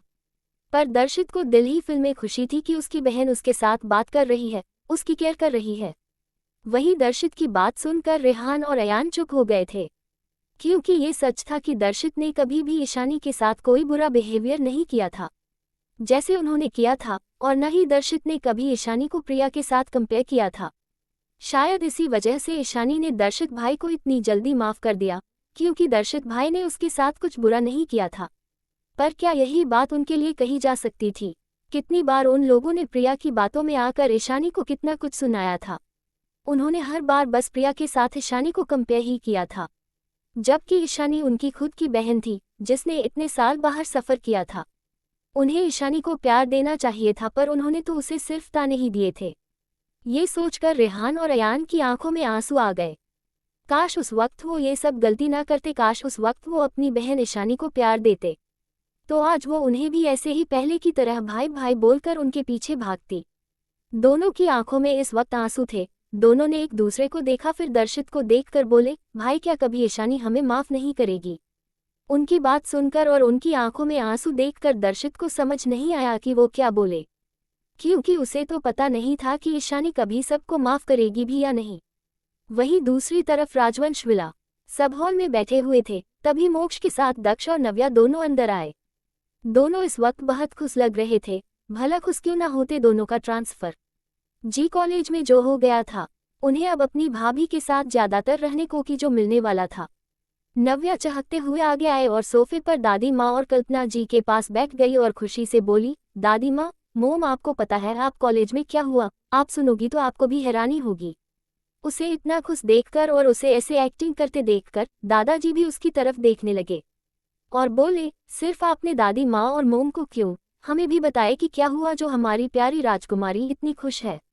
उनकी बात सुनकर नव्या खुशी से बोली, दादाजी ये बात भाभी के बारे में है, आप सुनेगी तो आपको भी हैरान हो जाएंगे और आपको प्राउड भी फील होगा। दक्ष भी आकर उनके पास बैठ गया। मोक्ष जानता था कि ये दोनों नमूने ईशानी के बारे में ही बताने वाले हैं। वो भी सोफे पर बैठ गया, उसे भी अपनी बीबी की तारीफ सुननी थी। तभी कल्पना जी एक्साइटेड होकर बोली, क्या ये मेरी प्यारी बहू के बारे में है तो जल्दी बताओ। दादी माँ भी एक्साइटेड थी उनकी बात सुनने के लिए। नव्या ने एक्साइटेड कर खुशी खुशी वो सब कुछ बता दिया जो भी आज हुआ था। वहीं ये बात सुनकर कि ईशानी ही आई। जी कॉलेज की मिस्टीरियस ओनर है, जिसने 3 सालों में उस कॉलेज को इतनी ऊंचाइयों तक पहुंचा दिया था कि कोई दूसरी कॉलेज उससे टक्कर नहीं दे सकती थी। सब हैरान थे। उन सब ने भी सुना था कि इंद्र शास्त्री ने उस कॉलेज को किसी और के नाम कर दिया था, जिसने इतने कम साल में कॉलेज को टॉप पर पहुंचा दिया था। नरेंद्र जी तो इंद्र जी से कई बार मिले थे और तब इंद्र शास्त्री हमेशा उनकी कॉलेज की नई ऑनर की तारीफ करते थे और उसे अपनी पोती कहते थे। अब उन्हें समझ आ रही था कि वो उनकी पोता बहू की ही तारीफ करते थे। नरेंद्र जी को ईशानी पर गर्व महसूस हो रहा था। दादी माँ और कल्पना जी भी हैरान थे। सच में उनकी बहू हीरा है, जहाँ भी जाती है हर जगह चमकती है। पता नहीं और कितनी टैलेंट है उनकी बहू में जो उन्हें नहीं पता है। सच में उनकी किस्मत अच्छी है जो उन्हें ईशानी जैसी आउटस्टैंडिंग लड़की बहू के रूप में मिलने वाली है। शायद ही कोई और लड़की कभी उसकी मुकाबला कर सके। सभी इस वक्त हैरान थे। दादी माँ मोक्ष की तरफ देखकर बोली, क्या तुम्हें पहले से ही पता था कि ईशानी ही जी कॉलेज की ऑनर है? उनकी बात सुनकर मोक्ष ने ना में अपना सिर हिला दिया। वैसे भी उसकी तरह ही उसकी बीबी की बहुत सारी सीक्रेट है और वो इस वक्त ईशानी को कुछ भी बताने के लिए फोर्स नहीं करने वाला था, क्योंकि उसे पता था कि सही वक्त आने पर उसकी बीबी खुद उसे सब कुछ बता देगी। दादी माँ उसके बात सुनकर खुशी से मोक्ष को देखकर बोली, कितनी अच्छी और प्यारी बच्ची है हमारी पोता बहू। कभी किसी चीज का दिखावा नहीं करती, पर अगर देखा जाए तो तुमसे भी मेरी पोता बहू आगे है और कैपेबल है नालायक। वहीं उनकी बात सुनकर मोक्ष हैरानी से उन्हें देखने लगा। उसे भी अपनी बीबी पर बहुत प्राउड है। मोक्ष ने ना में अपना सिर हिला दिया, क्योंकि उसे पता था कि उसकी दादी माँ ईशानी को बहुत ज्यादा पसंद करती है और इस बात की तो उसे खुशी थी। तभी कल्पना जी खुशी से बोली, आपने बिल्कुल सही कहा माँ। हाय, मुझे कितनी प्यारी और खतरनाक बहू मिली है। मुझे इसलिए तो मेरी प्यारी बहू इतनी ज्यादा पसंद है, वो हर फील्ड में नंबर 1 है। उनकी बात सुनकर दक्ष बोला, हाँ मोम, आपने बिल्कुल सही कहा। भाभी हर फील्ड में माहिर है। उन्होंने जी कॉलेज को भी 3 सालों में टॉप पर पहुंचा दिया। तभी नव्या बोली, हाँ हम दोनों तो बहुत खुश हैं। हम सब कल से रोज भाभी से मिल पाएंगे। दक्ष थोड़ा मुंह सिकुड़ते हुए बोला, सब कुछ तो ठीक है, पर वो छिपकली भी उसी कॉलेज में पढ़ती है। आज मैंने देखा था कि वो भाभी को कितने गुस्से से घूर रही थी। अच्छा हुआ कि मैं भी उस कॉलेज में भी जा रहा हूँ। अगर उसने भाभी को परेशान करने की कोशिश भी की तो मैं उसे छोड़ूंगा नहीं। तभी नव्या बोली, ओए भाई, आप भूल रहे हैं कि वो कॉलेज भाभी की है। वो अगर चाहे तो यूं चुटकियों में उसे कॉलेज से बाहर फिकवा सकती है। उन दोनों की बात सुनकर किसी को कुछ समझ नहीं आ रहा था कि ये दोनों किसक बात कर रहे हैं, पर मोक्ष को पता था कि दक्ष और नव्या दोनों किसकी बात कर रहे हैं। तभी दादाजी अपनी आंखें सिकोड़ते हुए बोले, कौन है वो? तुम दोनों किसकी बात कर रहे हो? कौन है जो मेरी पोता बहू को परेशान करने वाला है? उनकी बात सुनकर दादी माँ भी जोश के साथ बोली, हाँ कौन है, हुए बताओ, मैं अभी उसे उस कॉलेज से बाहर निकलवा दूंगा। कल्पना जी भी बोली, तुम क्या हर जगह ईशानी को प्रोटेक्ट कर पाओगे? वैसे भी जितना मुझे पता है वो अपने साथ बॉडीगार्ड नहीं लेकर जाती है, इसलिए अच्छा यही होगा कि हम उसे ही रेस्टिकेट करवा दे जो हमारी बहू को परेशान करने वाली है। उन तीनों को ऐसे बोलता देख दक्ष और नव्या हैरान थे। अरे कम से कम उन्हें अपनी बात बोलते तो दिया जाए। दक्ष थोड़ा चिढ़ते हुए बोला, आप सब हमें बोलने तो दीजिए। उसकी बात सुनकर दादी माँ बोली, ठीक है तुम बोलो, वो कौन है? तो दक्ष से पहले नव्या बोली, वो कोई और नहीं मायरा है, जो हमेशा भाई के पास आने की बहाना ढूंढती रहती है। वो भी उसी कॉलेज में है। वो तो भाई से बात करने का एक भी मौका आप हाथ से जाने नहीं देना चाहती है। दक्ष भी उसकी साथ देते हुए बोला, हाँ इसलिए कॉलेज में जैसे ही उसे पता चला कि भाई कॉलेज आए हैं, वो भाई से बात करने के लिए भागी चली आई थी। गार्ड्स के मना करने के बाद भी वो वहां से जाने के लिए तैयार ही नहीं थी, किसी ढीठ की तरह वहीं खड़ी थी। और भाभी को तो वो गुस्से से घूर रही थी, पर खुद की ही बेइज्जती करवा दिया उसने। इतना कहकर कॉलेज में जो हुआ वो सब कुछ दक्ष ने बता दिया। दक्ष की सारी बात सुनकर सबकी आंखें सिकुड़ गई। उन्हें भी मायरा कुछ खास पसंद नहीं थी, बस वो जयदेव जी की पोती थी, जिस वजह से वो पार्टी में और गैदरिंग में उसकी ग्रीट करने पर बात कर लेते थे। पर दादी माँ और कल्पना जी को पता था कि मायरा जैसी दिखती है वैसी नहीं है। कल्पना जी और कनक जी तो अपने टाइम की सबसे बड़ी सोशलिस्ट थी, बड़े खानदानों की प्रिंसेस थी। बचपन से उन्हें बहुत कुछ स्किल सिखाया गया था, इसलिए उन्हें लोगों को पहचानना अच्छे से आता, और वो मायरा की बातों से समझ गए थे कि ये लड़की बाहर से जैसी प्रिटेंड करती है अंदर से ऐसी बिल्कुल भी नहीं है। कल्पना जी और कनक जी को पहले से पता था कि मायरा हमेशा अच्छी बनने का दिखावा करती है। कनक जी मोक्ष की तरफ देखकर बोली, मोक्ष तुम्हें एक गार्ड अपॉइंट कर देना चाहिए जो कॉलेज में भी बच्चों पर नजर रखे। कल्पना जी ने कुछ सोचते हुए कहा, मायरा जयदेव जी की पोती है और जितना मुझे पता है वो मायरा को बहुत प्यार करते हैं। इसलिए हम अभी ऐसे ही उसे कॉलेज से नहीं निकलवा सकते हैं। पर अगर वहाँ उसने एक भी गलती की और उसने ईशानी को परेशान किया तो हम उसे कॉलेज से निकाल देंगे। और हम ये रीजन भी जयदेव अंकल को बता सकते हैं। कल्पना जी की बातों से दादाजी और दादी माँ भी सहमत थी। वो ऐसे ही मायरा को कॉलेज से नहीं निकाल सकते थे। मोक्ष तो पहले से आपने गार्ड्स को ये काम सौंप दिया था, जो सीक्रेटली कॉलेज के बाहर रहकर ईशानी, दक्ष और नव्या को प्रोटेक्ट करने वाले थे। मोक्ष ने हाँ में अपना सिर हिला दिया और आपने ऑफिस के लिए निकल गया। शाम का वक्त, मेहरा मेंशन। प्रिया अपने रूम की डोर को कई बार नॉक कर चुकी थी। चाहे वो कितनी बार भी आवाज दे, कोई भी दरवाजा नहीं खोला रहा था। जिस और भूख के मारे प्रिया रूम में इधर उधर अपना सामान फेंक रही थी। बचपन से वो प्रिंसेस की तरह पली बड़ी थी, उसे ऐसे भूखे रहने की बिल्कुल भी आदत नहीं थी। बचपन से ही जो वो चाहती थी वो सब कुछ उसे मिल जाता था। जो भी खाने को कहे मेड कुछ ही देर में वो सब कुछ बना देते थे। और आज देखो, उसके भाई ने उसे थापड़ मारा और उसे भूखे प्यासे इस रूम में बंद कर दिया। सुबह से वो कितनी बार अपने मोम, डैड और भाइयों को कॉल कर चुकी थी कि वो शायद आकर उसे बाहर निकाले, क्योंकि उसे लग रहा था रूम साउंड प्रूफ होने की वजह से उसकी आवाज बाहर नहीं जा रही है। पर उसने जितनी भी बार कॉल किया है, किसी ने भी फोन नहीं उठाया। उसे ऐसा लग रहा था जैसे अब कोई भी उसे प्यार नहीं करता और ईशानी के आने के बाद सब कुछ बदल गया है। क्या सच में कल सुबह तक उसे इसी रूम में बंद रहना होगा? वहीं हॉल में सब बैठे हुए थे। दादाजी और दादी माँ चाय पीते हुए बात कर रहे थे। वहीं सुकेत जी और समीर भी ऑफिस से वापस आ गए थे। आरती जी कल की आने वाली गेस्ट की लिस्ट को चेक कर रही थी।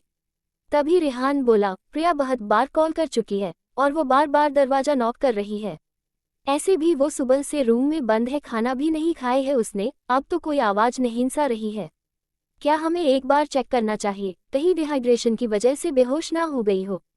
उसकी बात सुनकर समीर गुस्से से बोला, कोई जरूरत नहीं है।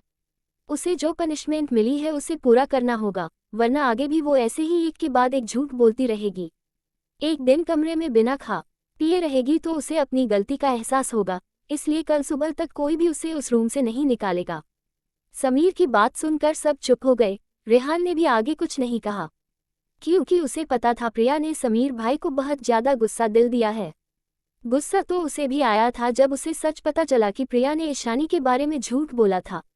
पर सुबह से खाना और पानी के बिना प्रिया कमरे में बंद थी और उसे कॉल और मैसेज भी कर रही थी, जिस वजह से रेहान का गुस्सा थोड़ा कम हो गया था।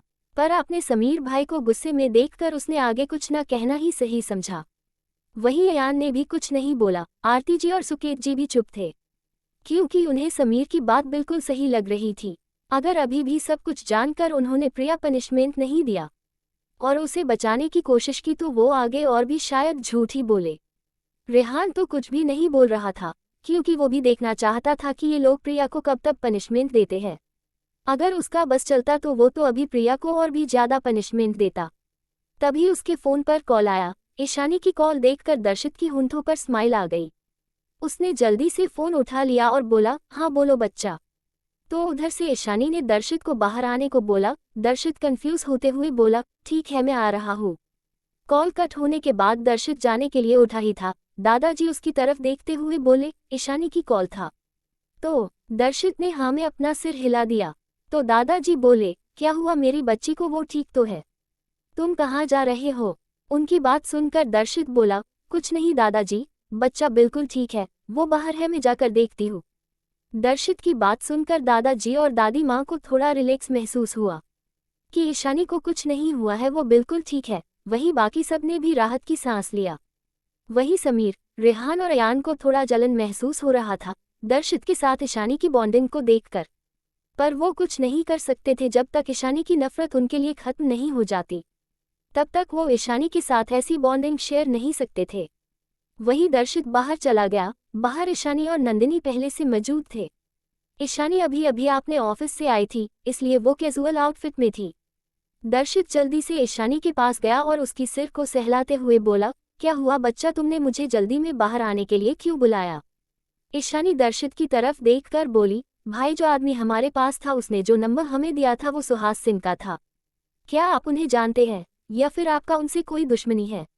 ईशानी की बात सुनकर दर्शित बोला, हाँ जानता तो हूँ, वो हमारी राइवल कंपनी के सीईओ है, पर मेरा उससे तो कोई पर्सनली दुश्मनी नहीं है। फिर कुछ सोचते हुए बोला, क्या तुम्हें पक्का यकीन है कि इन सब के पीछे वही है? कहीं संग्राम मित्तल की तरह किसी ने उसे भी फंसाने की कोशिश तो नहीं किया है? दर्शित की बात सुनकर ईशानी आपने कार की तरफ जाते हुए बोली, अब ये तो हमें वहां जाकर पता चलेगा। दर्शित उसके पीछे पीछे जाते हुए बोला, कहाँ जाना है? तो नंदिनी बोली, ईशानी की गार्ड्स ने सुहास सिंह को बेस पर रखा है, वही जाने की बात कर रही है, वो आपको साथ ले जाना चाहती थी। नंदिनी की बात सुनकर दर्शित हैरान हो गया, इसका मतलब उसकी छोटी सी बहन ने क्लू मिलते ही सुहास सिंह को उठा लिया है, और यहाँ उसे पता भी नहीं है कि उसकी बहन उसके ऊपर हुए अटैक को इन्वेस्टिगेशन करके दोषी तक भी पहुंच गई है। कैसा बड़ा भाई है वो, जहां उसे अपनी छोटी सी बहन को प्रोटेक्ट करना चाहिए था, वहां उसकी छोटी सी बहन उल्टा उसे प्रोटेक्ट कर रही है, और उसने इतनी जल्दी सुहास सिंह को भी उठा लिया। अब तक तो पुलिस भी पता नहीं कर पाई थी कि इस अटैक के पीछे कौन है। तीनों कार में बैठ गए। ईशानी खुद ड्राइव कर रही थी। थोड़ी देर में उनकी कार वहां से निकल गई।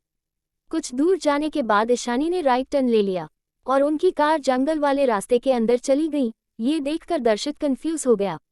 उसे समझ नहीं आ रहा था कि ईशानी ने इस सुनसान रोड पर क्यों आ गई। दर्शित ने उसी कंफ्यूजन के साथ ईशानी को देखते हुए पूछा, बच्चा तुमने इस जंगल वाले एरिया में क्यों आ गए? यहाँ पर तो आगे सिर्फ जंगल के सिवा कुछ भी नहीं है, यहाँ जंगली जानवर होंगे। उसे खुद की नहीं पर ईशानी की बहुत चिंता हो रही थी। उसने सोच लिया था अगर कुछ भी होगा तो वो ईशानी को प्रोटेक्ट करेगा, पर उसे ये भी जानना था कि ईशानी की गार्ड्स ने इस जंगल में क्यों सुहास सिंह को रखा है, जबकि ईशानी के नाम पर मुंबई में कितनी सारी घर थी। दर्शित की बात सुनकर ईशानी बोली, डोंट वरी भाई, यहाँ कोई खतरा नहीं है। उसकी बात सुनकर दर्शित चुप हो गया।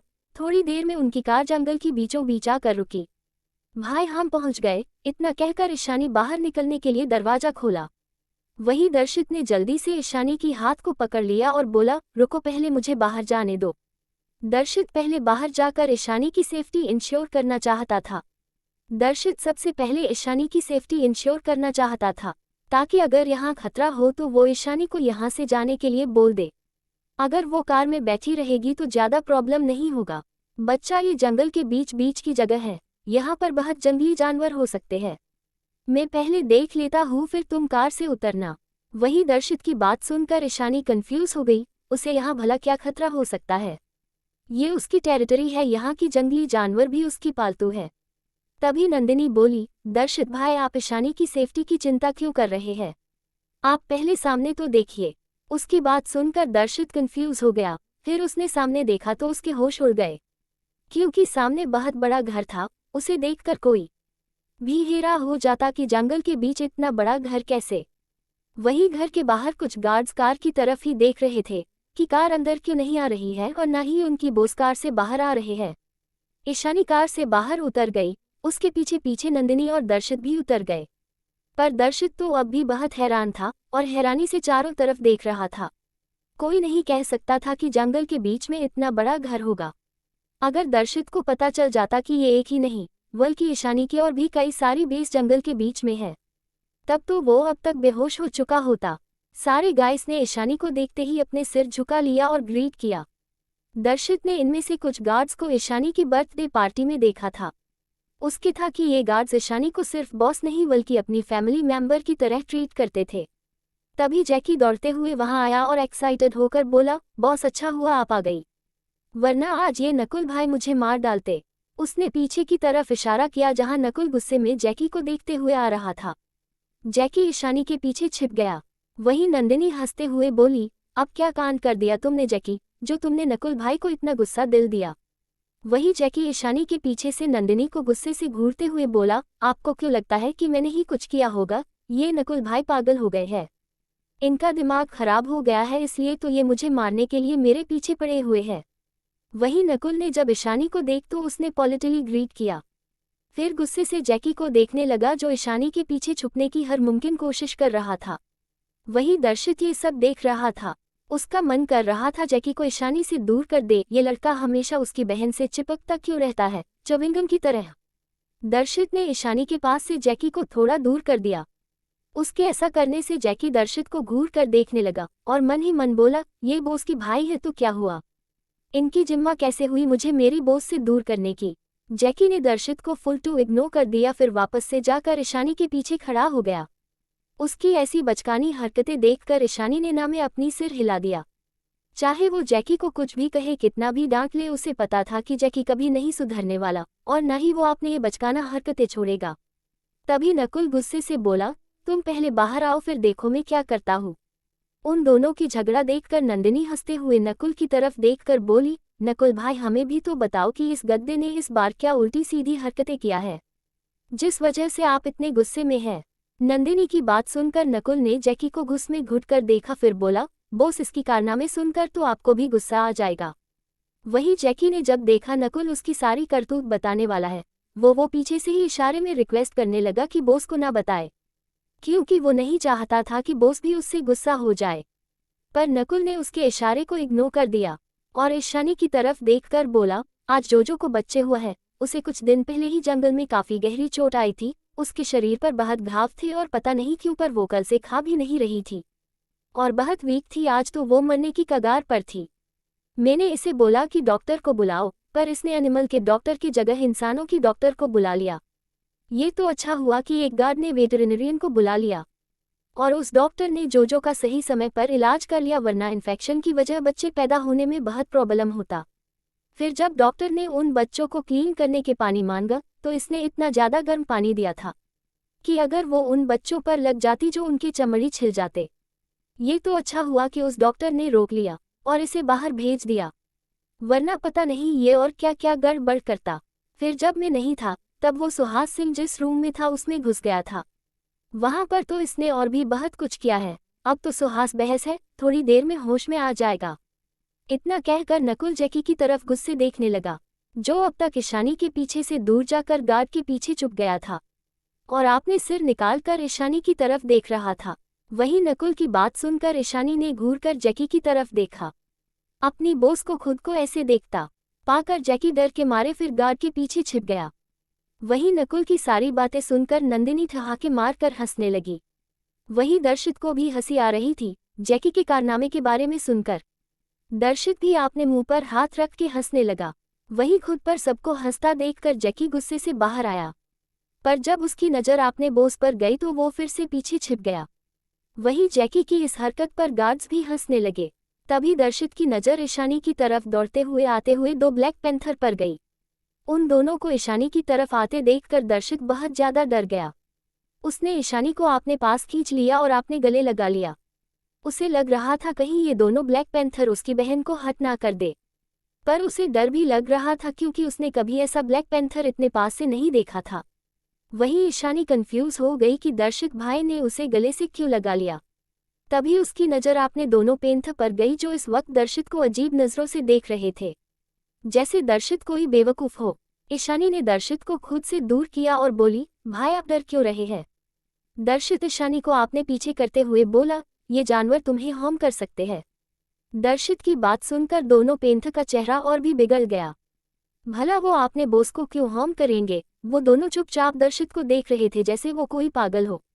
फिर दोनों मासूमियत से ईशानी की तरफ देखने लगे, जैसे बता रहे हो हम तो कितने मासूम हैं। तभी नंदिनी बोली, दर्शित भाई ये दोनों ईशानी को कभी हार्म नहीं करेंगे। ये दोनों तो ईशानी की पेट्स है, उसके पास तो और भी पेट्स है। एक नंदिनी की बात सुनकर दर्शित हैरान हो गया। ये दोनों डेंजरस खूंखार ब्लैक पैंथर उसकी बहन की पेट्स है। अगर पेट्स चाहिए थे तो वो उसे बोल देती, वो उसे कुत्ते बिल्ली बर्ड लेकर दे देता। इतनी खतरनाक जानवरों को पेट्स कौन बनाता है। दर्शित ईशानी की तरफ देखकर हैरानी से बोला, बच्चा ये दोनों तुम्हारे पेट्स है। दर्शित की बात पर ईशानी ने हाँ में सिर हिला दिया और दर्शित के पीछे से आगे आ गई तो दोनों ब्लैक पैंथर ईशानी पर झपट पड़े। ये देखकर दर्शित डर गया, पर फिर वो रिलैक्स हो गया क्योंकि वो पैंथर ईशानी के गले लगे हुए थे, जैसे ईशानी से बात कर रहे हो और कुछ कुछ आवाज निकाल रहे थे, जैसे ईशानी की आने की उन दोनों को कितनी खुशी हो रही हो। दर्शित ये देखकर हैरान था कि ये खतरनाक जानवर भी ईशानी के पास कितने शांत है। ईशानी उन दोनों को सहलाते हुए स्माइल करते हुए बोली, अरे बस बस करो बच्चों। तभी नंदिनी आगे जाकर बोली, अरे सिर्फ ईशानी से प्यार है तुम दोनों को, मुझे भी कभी प्यार कर लिया करो तुम दोनों, लक्की पिंकी। नंदिनी की बात सुनकर दोनों ने गुस्से से नंदिनी को गुर्राते हुए देखा, फिर आपने नजरें उससे फेर लिया, जैसे नंदिनी की बात उन्हें पसंद ही ना आया हो। ये देखकर नंदिनी की मुंह बन गया। वो मुंह बनाते हुए उन दोनों को देखने लगी। वही दर्शित को अब डर नहीं बल्कि उन दोनों ब्लैक पैंथर की नौटंकी देखकर हंसी आ रही थी। तभी जैकी दर्शित के पास आकर मायूसी से बोला, बोस तो मुझसे ज्यादा इनसे प्यार जाता रहे हैं। एक दिन मैं इन दोनों को जरूर जू में छोड़ कर आऊंगा। उसकी बात सुनकर दर्शित ने उसे देखा और अपने सिरना में हिला दिया। जैकी फिर से बोला, ये लक्की और पिंकी, लक्की मेल है पिंकी फीमेल। इन दोनों को बिल्कुल भी पसंद नहीं है कि इन्हें बॉस के अलावा कोई भी लक्की पिंकी बुलाए। इसलिए देखा कैसे नंदिनी दीदी की लक्की पिंकी बुलाने पर दोनों उसे घूर कर देख रहे थे। उसकी बात सुनकर दर्शित ने हाँ में अपना सिर हिला दिया। उसे भी ये समझ आ गया था कि ये दोनों जानवर ईशानी से बहुत प्यार करते हैं। तभी नकुल आकर बोला, बोस चलिए, उसे होश आ गया है। उसकी बात सुनकर ईशानी ने हाँ में सिर हिला दिया। तो सब अंदर की तरफ चले गए। सबसे लीची, लक्की और पिंकी चल रहे थे। वहीं अंदर जाते ही दर्शित हैरान हो गया। उसकी आंखें बड़ी बड़ी हो गई थी क्योंकि अंदर सब कुछ हाई टेक्नोलॉजी से बना हुआ था। बीच बीच में रोबोटिक आवाज आ रही थी। बाहर से जो घर दिखने में विला जैसा था, अंदर से वो एक बड़ा सा हाईटेक लैब लग रहा था। वहां की मशीन और टेक्नोलॉजी देखकर दर्शित हैरान था। तभी जैकी उसके पास आकर बोला, आप हैरान हैं ना? वैसे होना भी चाहिए, ये सारा हाई टेक्नोलॉजी और रोबोट और सब कुछ बॉस ने डिजाइन किया था। मेरी बॉस की इंटेलिजेंस लेवल सबसे अलग, वो हमेशा 10 साल आगे की सोच रखती है। दर्शित उसकी बात सुनकर हैरान हो गया। सच में उसकी बहन कितनी ज्यादा ब्रिलियंट है जो उसने ऐसा स्मार्ट रोबोट बनाया है। दर्शित तो हैरानी से सब कुछ देख रहा था। उसने ऐसी जगह पहले कभी नहीं देखा था। वहां बार बार रोबोटिक आवाज आ रही थी। अंदर ज्यादा गार्ड्स नहीं थे। 2 रोबोट तो बिल्कुल इंसान की तरह दिख रहे थे। कोई अगर उनकी आवाज ना सुने तो शायद कुछ समय के लिए पहचान भी ना पाए कि ये सब इंसान नहीं बल्कि रोबोट है। दर्शित को उन दोनों रोबोट को देखता देख जैकी बोला, हे ना कमाल के रोबोट, इन दोनों को बॉस ने खुद प्रोग्राम किया है। ये बिल्कुल इंसान की तरह बात करते हैं। इन्हें हटा माता खाना बनाने से लेकर इन्फॉर्मेशन निकालने तक। उसकी बात सुनकर दर्शित फिर से हैरान हो गया। उसकी बहन और क्या क्या कर सकती है? कितनी और ऐसी सीक्रेट है उसकी बहन की? सच में अगर घर में सबको पता चलता कि उनकी खुद की बेटी कितनी काबिल है, तो शायद उसके मोम, डैड और भाई कभी भी ईशानी के साथ प्रिया को कंपेयर करने की हिम्मत भी नहीं करते। और सच तो यही था कि प्रिया ईशानी के सामने कुछ भी नहीं थी। ईशानी हर फील्ड में सबसे इतनी ऊपर थी कि चाह कर भी कोई उसकी इंटेलिजेंस लेवल को मैच नहीं कर सकता था। थोड़ी देर में वो सब बेसमेंट में पहुंच गए, जहां बहुत सारे रूम बने हुए थे। नकुल आगे चलते हुए बोला, बोस सुहास सिंह को इस रूम में रखा है। नकुल के पीछे पीछे बाकी सब भी चले गए। वही जैसे ही वो सब रूम के अंदर गए तो रूम के अंदर जो गार्ड्स थे उन्होंने ईशानी को देखकर उसे ग्रीट किया। वही जैसे ही सबकी नज़र सामने कुर्सी पर बंधा शख्स पर गया तो नंदिनी की तो चीख ही निकल गई। वो मुंह बनाते हुए बोली, कौन है ये जानवर जैसा दिखने वाला आदमी? वही दर्शित को तो उस इंसान को देख हंसी आ रही थी। तभी नकुल बोला, बोस यही तो सुहास सिंह है, पर जैकी ने ही इसे ऐसा बंदर जैसा बना दिया है। नकुल की बात सुनकर नंदिनी जैकी को घूरते हुए बोली, क्या जरूरत थी तुम्हें इसे ऐसे भयानक बनाने की? देखो मैं कितनी डर गई इसे देखकर। उसकी बात सुनकर जैकी ने अपना मुंह बना लिया और नंदिनी को देखते हुए बोला, इसमें डरने की क्या बात है? कितना अच्छा पेंट तो किया है मैंने इसे और एक अलग लुक दिया है मैंने इसे। जैकी आई की बात सुनकर नंदिनी को अब सुहास सिंह की हालत को देखकर हंसी आ रही थी। वो सुहास की तरफ देखकर बोली, हाँ बिल्कुल, तुम्हारी चित्रकारी तो लाजवाब है। ऐसा लग रहा है जैसे इसे किसी एनिमल हैलोवीन पार्टी के लिए तैयार किया गया है। नंदिनी की बात सुनकर जैकी ने मुंह बना लिया। वहीं दर्शित को पता नहीं था कि जैकी इतनी शरारती है। वहीं सुहास सिंह जो होश में था वो जैकी को देखकर ही डर गया, क्योंकि जैकी ने उसे आधा गंजा कर दिया था। उसके एक साइड बाल अभी भी थे, पर एक साइड बाल को जैकी ने पूरी तरह से टकला कर दिया था और उस पर अजीब सा टैटू जैसा चित्र बना दिया था। उसके मुंह के चारों ओर लाल पेंट बना दिया था जैसे वो कोई बंदर हो। उसके पीछे कुछ रस्सी की तरह लटक रहा था, जैसे बंदर की पूंछ हो जो लहरा रहा हो। उसे देखकर तो गाइस को भी बहुत हंसी आ रही थी, पर वो सब आपने हंसी रोके कर खड़े हुए थे। ऐसे भी जब जब जैकी यहाँ आता था हर बार उन्हें एंटरटेन करके ही जाता था, ऐसी उल्टी सीधी हरकतें करके। ईशानी भी देख पा रहा था कि सुहास सिंह जैकी को देखकर कैसे डर रहा है। एक पल के लिए तो सुहास सिंह को देखकर उसे भी हंसी आ गई थी। वही जैकी ने जब देखा कि कैसे सुहास सिंह उसे देखकर डर रहा है तो जैकी ने आपने दांत दिखा दिया, जैसे कहना चाहता हो, देखा मेरा कमाल। ईशानी ने जैकी को घूर कर देखा तो जैकी इधर उधर देखने लगा। उसे ऐसा करता देख ईशानी ने ना में अपना सिर हिला। चाहे कुछ भी हो जाए, जैकी सुधरने वाला नहीं था। ईशानी किसी क्वीन की तरह सुहास सिंह के सामने कुर्सी पर बैठ गई। उसके पास ही दर्शित भी बैठ गया। वहीं नंदिनी बाहर चली गई, क्योंकि लक्की और पिंकी अंदर नहीं गए थे, बाहर दरवाजे के पास ही खड़े थे। इसलिए वो उन दोनों के साथ मस्ती करने लगी, पर उसकी इस मस्ती से और बार बार नाम लेने से लक्की और पिंकी सिर्फ उसे गुस्से से घूर रहे थे, क्योंकि उन दोनों को ही बिल्कुल पसंद नहीं था कि उनकी बॉस के सिवा कोई भी उन्हें इस नाम से बुलाए। पर नंदिनी को क्या, उसे तो उन दोनों को चिढ़ाने में मजा आता था। वहीं सुहास ने जब आपने सामने एक लड़की को बैठा देखा तो उसे कुछ समझ नहीं आया। ईशानी ने रूम में आने पहले अपना मास्क लगा लिया था, जिस वजह से वो ईशानी को पहचान नहीं पा रहा था। फिर भी ईशानी की आंखें उसे डरा रही थी। उसे ऐसा लग रहा था जैसे ये आंखें उसकी अंदर तक झांक सकती है। ईशानी की आसपास का ऑरा किसी आम लड़की की तरह नहीं था, पर तभी उसकी नज़र दर्शित पर पड़ी तो वो हैरान हो गया। अभी तक जैकी की सामने होने की वजह से उसने दर्शित को ठीक से नहीं देखा था। वो दर्शित को देखकर समझ गया कि उसे क्यों किडनैप किया गया है। वही दर्शित भी सुहास सिंह को देख रहा था। ईशानी की गार्ड्स ने मार मार कर उसकी हालत खराब कर दिया था, जिस वजह से उसके कपड़े जगह जगह से फटे हुए थे, कुछ जगह से खून भी निकल रहा था। ऊपर से जैकी ने जो उसके साथ किया था, उस वजह से वो एक पागल भिखारी की तरह लग रहा था। तुम लोगों ने मुझे यहाँ क्यों किडनैप करके रखा है? आखिर चाहते क्या हो तुम लोग? सुहास सिंह ने दर्शित की तरफ देखते हुए पूछा।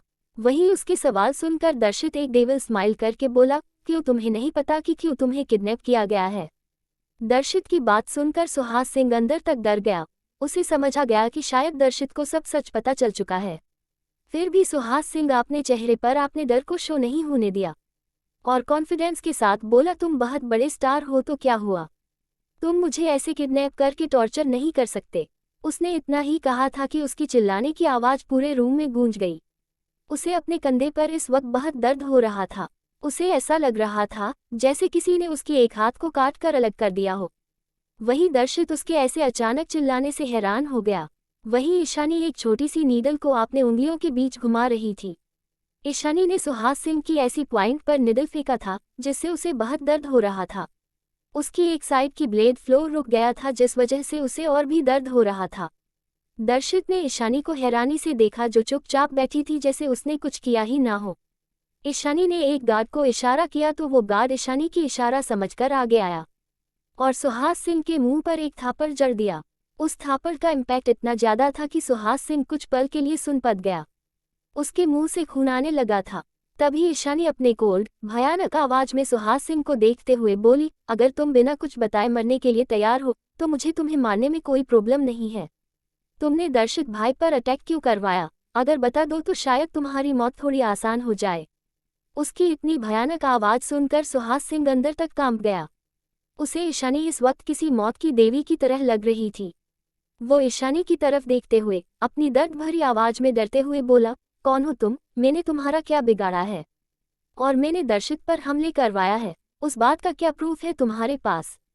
देखो, तुम जो भी कर रही हो गलत कर रही हो। अभी भी तुम्हारे पास समय है, मुझे यहाँ से जाने दो, वरना तुम जिंदा नहीं बचेगी। एक बार अगर मेरे लोगों ने मुझे ढूंढ लिया, उसके बाद तुम सबको बहुत बुरी सजा मिलेगी।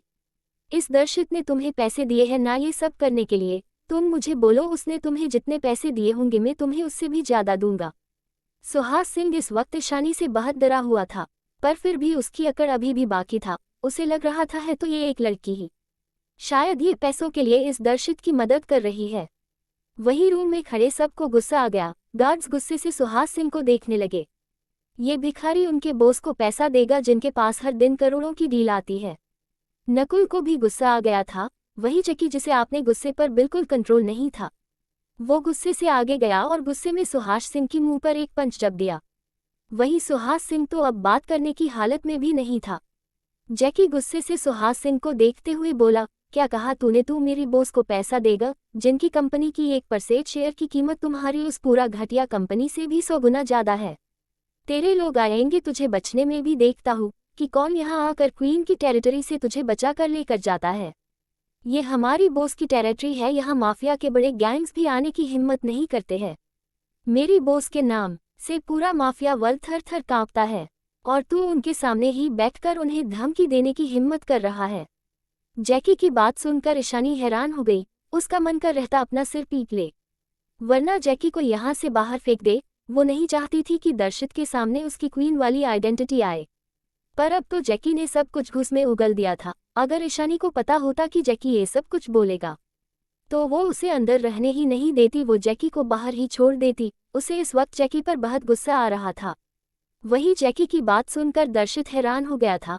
वो अपनी आंखें बड़ी बड़ी करके अपनी बहन को देख रहा था। उसे विश्वास नहीं रहा था कि जैकी ने जो कहा वो सब सच है। उसकी डॉल जैसी दिखने वाली प्यारी बहन की एक और आइडेंटिटी जानकर वो शॉक में था। वो भी ऐसी आइडेंटिटी, ऐसा नाम जिस नाम से सिर्फ पूरा माफिया वर्ल्ड ही नहीं बल्कि बिजनेस वर्ल्ड भी थर थर कांपता है। माफिया क्वीन, इस नाम को तो सब जानते हैं। और तो और दर्शित ने पहले भी कई बार माफिया क्वीन की क्रूएलिटी के बारे में सुना था कि माफिया क्वीन कितनी खतरनाक है, जो बिना पलक झपकाए किसी को बेरहमी से मार डालती है। इसका मतलब लोग जिसकी नाम से ही डरते हैं वो उसकी खुद की बहन है। वो तो सोच रहा था वो अपनी बहन को हमेशा प्रोटेक्ट करेगा, पर यहाँ तो उसकी बहन को उसकी प्रोटेक्शन की कोई ज़रूरत ही नहीं है। भला माफिया क्वीन को किसी की प्रोटेक्शन की क्यों ज़रूरत होगी? ये सोचकर वो थोड़ा मायूस भी था और हैरान भी कि उसकी बहन ने इतनी कम एज में माफिया वर्ल्ड में कदम क्यों रखा। वहीं माफिया क्वीन नाम सुनते ही सुहास सिंह खौफ से कांपने लगा। उसे पता था कि माफिया क्वीन कितनी क्रूएल और बेरहम है, जो अपनी दुश्मनों को सोचने तक का मौका दिए बिना मौत के घाट उतार देती है। उसे अब खुद को ही मार डालने का मन कर रहा था। वो जानता था माफिया क्वीन उसे इतनी आसान मौत नहीं देने वाली है। वही जैकी ने जब अपनी बॉस की तरफ देख तो उसे पता चला कि उसकी बॉस उसे कितने गुस्से में देख रही है। तब उसे समझ आया कि उसने दर्शित के सामने क्या क्या बोल दिया है। अब तो उसे डर लग रहा था कि कहीं बॉस उसे पनिशमेंट देकर अफ्रीका ना भेज दे।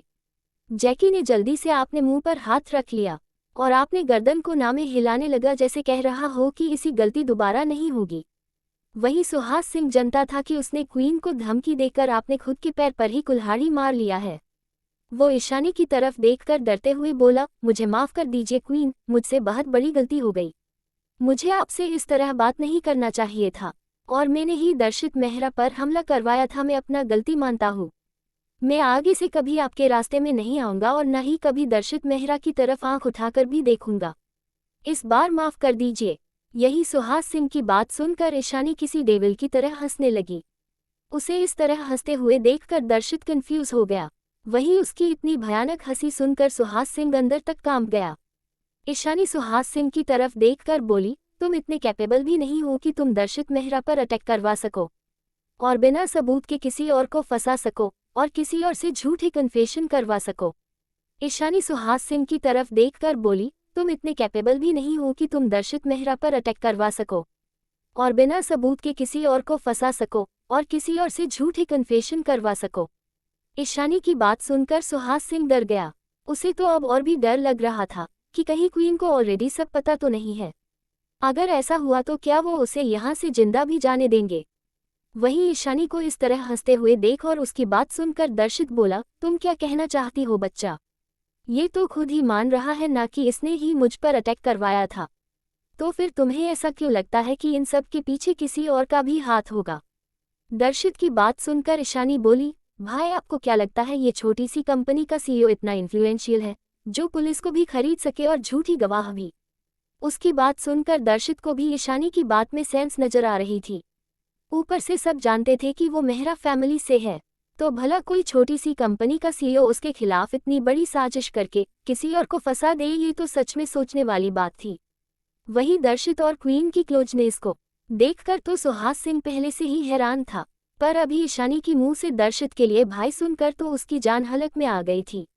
मतलब माफिया क्वीन दर्शित मेहरा की बहन है, तब तो उसे मरने से कोई नहीं बचा सकता था। ईशानी ने अपनी खतरनाक आंखों से सुहास सिंह की तरफ घूर कर देखा। उसकी एक नज़र से ही सुहास सिंह डर के मारे कांप गया। वो रोते हुए गिड़गिड़ाते हुए बोला, मुझे माफ कर दीजिए, मुझे पता नहीं था कि दर्शित मेहरा आपके भाई है। पर उसके रोने से ईशानी पर कोई फर्क नहीं पड़ रहा था। ईशानी ने एक गार्ड को इशारा किया तो वो गार्ड एक प्लास लाकर सुहास सिंह की उंगली की नाखून को खींचकर निकाल दिया। सुहास सिंह को इतना दर्द हो रहा था कि अगर उसके हाथ बंधे ना होते तो वो खुद ही अपनी जान ले लेता। उसकी उंगली से खून पानी की तरह बह रहा था। वही ईशानी अभी भी शांत बैठी थी, जैसे ये सब देखना उसकी रोज का काम हो। संग्राम सिंह ने दर्द के मारे चिल्लाते हुए ईशानी की तरफ देखा, जिसकी आंखों में सिर्फ बेरहमी दिख रही थी और कोई इमोशन नहीं थी उसकी आंखों में इस वक्त। वही दर्शित ने ईशानी की तरफ देखा। उसे हैरानी हो रही थी कि ईशानी कितनी शांत थी, जैसे उसे कोई फर्क ना पड़ता हो। पर उसे पता था कि ईशानी माफिया क्वीन है, तो उसे शायद इन सब से कोई फर्क ना पड़ता हो, पर उसे तो उसकी बेरहमी देखकर शौक लगा था। सुहास सिंह ने जब देखा कि क्वीन अब उसे नहीं छोड़ने वाली, उसने अपने दर्द भरे एवं में बोला, बताता हूँ, मैं सब कुछ बताता हूँ। सुहास सिंह दर्शित की तरफ देखकर बोला, मेरी मैनेजमेंट कंपनी पहले टॉप पर थी, बहुत सारे एक्टर और एक्ट्रेस मेरी ही कंपनी में जुड़ना चाहते थे और बहुत सारे टॉप एक्टर और एक्ट्रेस मेरी कंपनी के अंडर थे। पर जब से दर्शित ने signing star management company start किया, तब से मेरे सारे अच्छे एक्टर और एक्ट्रेस मेरी मैनेजमेंट कंपनी को छोड़कर इनकी मैनेजमेंट कंपनी को ज्वाइन करने लगे। दिन ब दिन मेरी कंपनी की शेयर गिरने लगे। मेरे कंपनी की कुछ टैलेंटेड स्टार मैनेजर मेरी कंपनी को छोड़कर साइनिंग स्टार को ज्वाइन कर लिया। आज ये कंपनी टॉप पर है जहां मेरे कंपनी को होना चाहिए था। उस वक्त से मुझे नफरत थी दर्शित मेहरा और उसकी कंपनी से, इसलिए मैं उस कंपनी को बर्बाद करना चाहता था, पर मेरे पास इतनी ताकत नहीं था कि मैं दर्शित की कंपनी को बर्बाद कर सकूं, क्योंकि वो मेहरा फैमिली से था और मेहरा फैमिली का बिजनेस बहुत बड़ा है। पर फिर कुछ दिन पहले मुझे एक मिस्टीरियस इंसान मिला। उसने मुझे उसका साथ देने को बोला। उसने कहा था कि दर्शित मेहरा को रास्ते से हटाना है, क्योंकि मेहरा फैमिली में एक वही है जो उसके रास्ते में आ रहा है और उसके प्लान को बर्बाद कर सकता है। उसने ही मुझे उन लोगों को हायर करने को बोला। उसने तो उन्हें 10 करोड़ रुपए भी दिए थे और उस झूठे कन्फेशन के लिए भी उसने 4 करोड़ रुपए दिए थे, इसलिए वो गैंग मेंबर भी जेल जाने के लिए मान गया। उसने बोला था कि जो भी होगा वो सब कुछ संभाल लेगा और मैं भी उसकी बात मान गया, क्योंकि अगर एक बार दर्शित मेहरा की मौत हो जाती तो उसका कंपनी भी बर्बाद हो जाता। उसकी बात सुनकर ईशानी की आंखें सर्द हो गई, उसकी आंखों में खून उतर आया। पिछले जन्म में दर्शित की साइनिंग स्टार मैनेजमेंट कंपनी लगभग बर्बाद होने वाला था, क्योंकि आपने हाथ खराब होने की वजह से और सॉन्ग न गा पाने की वजह से दर्शित बहुत डिप्रेशन में चला गया था, जिसका फायदा उसके राइवल कंपनी ने उठाया था और कुछ एक्टर एक्ट्रेस ने भी कंपनी छोड़ दिया था। उसकी बात सुनकर दर्शित कंफ्यूज हो गया, वो किसके रास्ते में आ रहा है और किसके प्लान और किस प्लान को वो बर्बाद कर रहा है। ईशानी की आंखें छोटी हो गई। वो सुहास सिंह को देखते हुए आपने कोल्ड टोन में बोली, कौन है वो इंसान और ये कौन सी प्लान है जो भाई बर्बाद कर रहे हैं। उसकी बात सुनकर सुहास सिंह डरते हुए बोला, मुझे नहीं पता वो इंसान कौन था। वो जब भी मुझसे मिलता था उसके चेहरे पर एक मास्क होती थी। उसके बार्ती से ऐसा लगता था जैसे वो मेहरा फैमिली से नफरत करता हो। ईशानी को देखकर इस वक्त सुहास सिंह अंदर तक डर रहा था, क्योंकि ईशानी की आंखें बहुत खतरनाक लग रही थी। ईशानी की आंखें इस वक्त ऐसा लग रहा था जैसे कोई शिकारी अपने शिकार को देख रही हो। वो डरते हुए बोला, वो इंसान बहुत खतरनाक है। अगर उसे पता चल गया कि मैंने आपको सब कुछ बता दिया है तो वो पता नहीं क्या करेगा। उसकी बात सुनकर ईशानी सोच में पड़ गई और सोचने लगी कि ऐसा कौन हो सकता है जिसे मेहरा फैमिली से इतनी ज़्यादा प्रॉब्लम हो सकती है। वो पिछली जन्म की बातों को याद करने लगी, पर उसे ऐसा कुछ खास याद नहीं आया। बस इतना याद आ रहा था कि दर्शित भाई के ऊपर अटैक के बाद दर्शित ज़्यादातर बाहर रहने लगे थे। इस बीच प्रिया और भी सबकी चहेती लाडली बन गई थी। वही दादी माँ भी बीमार रहने लगी थी। दादाजी और दादी माँ ज़्यादातर रूम में ही रहते थे। डॉक्टर ने बताया था कि दादी माँ के ऑर्गन धीरे धीरे काम करना बंद कर रहा है था। मेहरा फैमिली की कुछ प्रॉपर्टीज प्रिया के नाम पर कर दिया गया और जिस दिन उसकी मौत हुई उस दिन प्रिया की एंगेजमेंट थी। उस दिन तो कंपनी की आधे से ज़्यादा शेयर्स प्रिया के नाम पर हो गए थे और ये बात प्रिया ने खुद ईशानी को बताया था। क्या ऐसा कुछ है जो उसकी नज़र में नहीं आया है, कुछ ऐसे राज जो उसे पता ही नहीं है? वो ये सब सोच ही रही थी कि तभी दर्शित के बुलाने से वो अपने सेंस में वापस आई। क्या हुआ बच्चा, तुम किस बारे में सोच रही हो? दर्शित ने ईशानी की बाल को सहलाने हुए पूछा। तो ईशानी खुद को नॉर्मल करते हुए नामे अपनी सिर हिलाकर बोली, कुछ नहीं भाई, चलिए चलते हैं। मुझे नहीं लगता है ये हमें और ज़्यादा कुछ भी बता पाएगा। उसकी बात सुनकर दर्शित ने भी हमें अपना सिर हिला दिया। ईशानी ने गार्ड को कुछ इशारा किया और दर्शित के साथ बाहर चली गई। वही सुहास सिंह पीछे से चिल्लाता रह गया।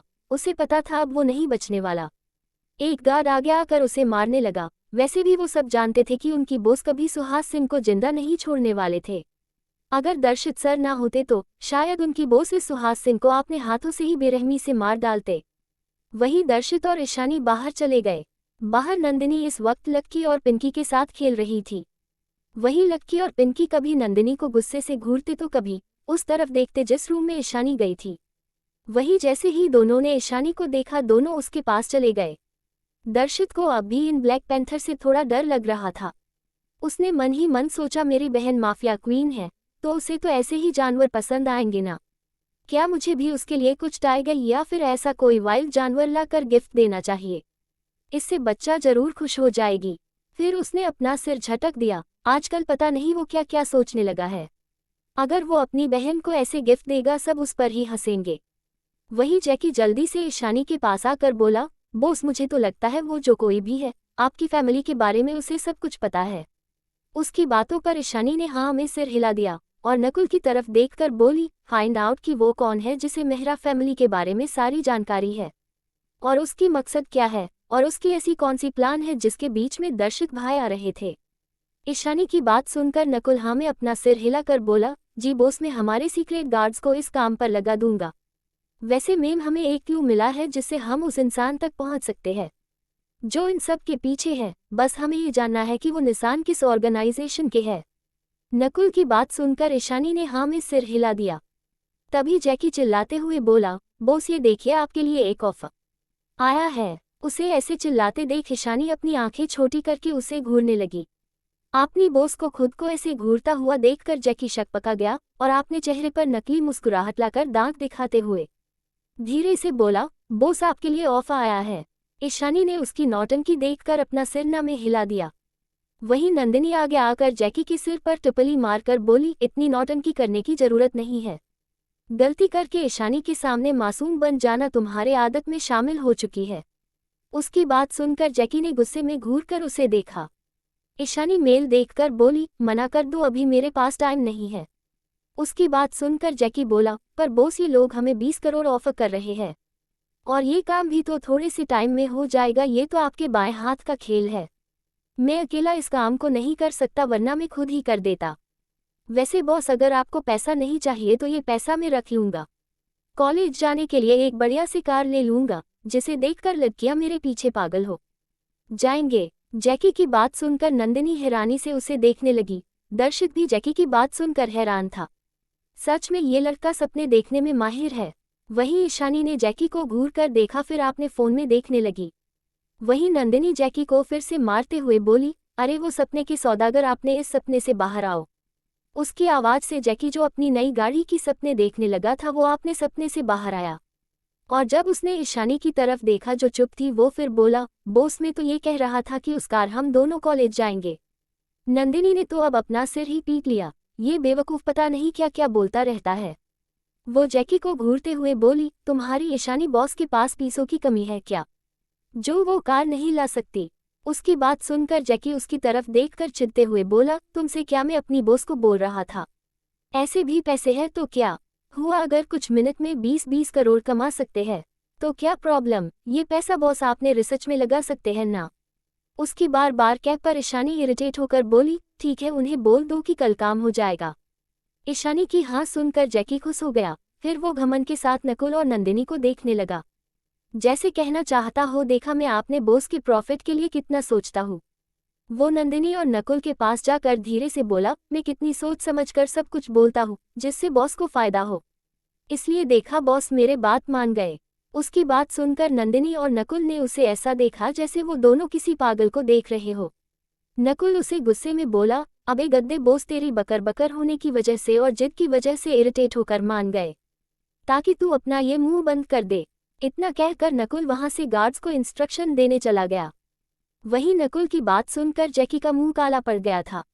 नकुल भाई कहना क्या चाहते हैं कि मैं इरिटेटिंग हूँ, वो अपने आप में ही बड़बड़ाने लगा। वहीं उसे खुद में ही बड़बड़ाता देख नंदिनी ने अपना सिर पीट लिया। नंदिनी ने तो जैकी को खुद में ही बड़बड़ाते हुए देखकर अपना सिर ही पीट लिया।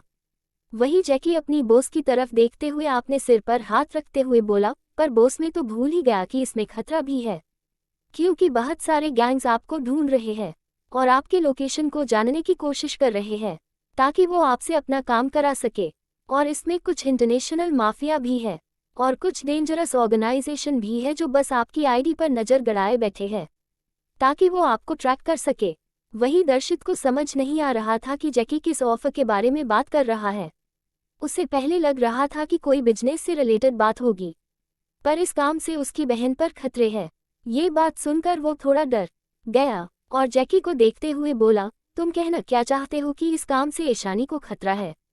कैसा काम है ये? और जब तुम्हें पता था कि इस काम से ईशानी को खतरा है तो फिर तुम उसे ये काम करने को कैसे बोल सकते हो? दर्शित की बात सुनकर जैकी ने अपना सिर झुका लिया। उसे समझ नहीं आ रहा था कि वो क्या बोले।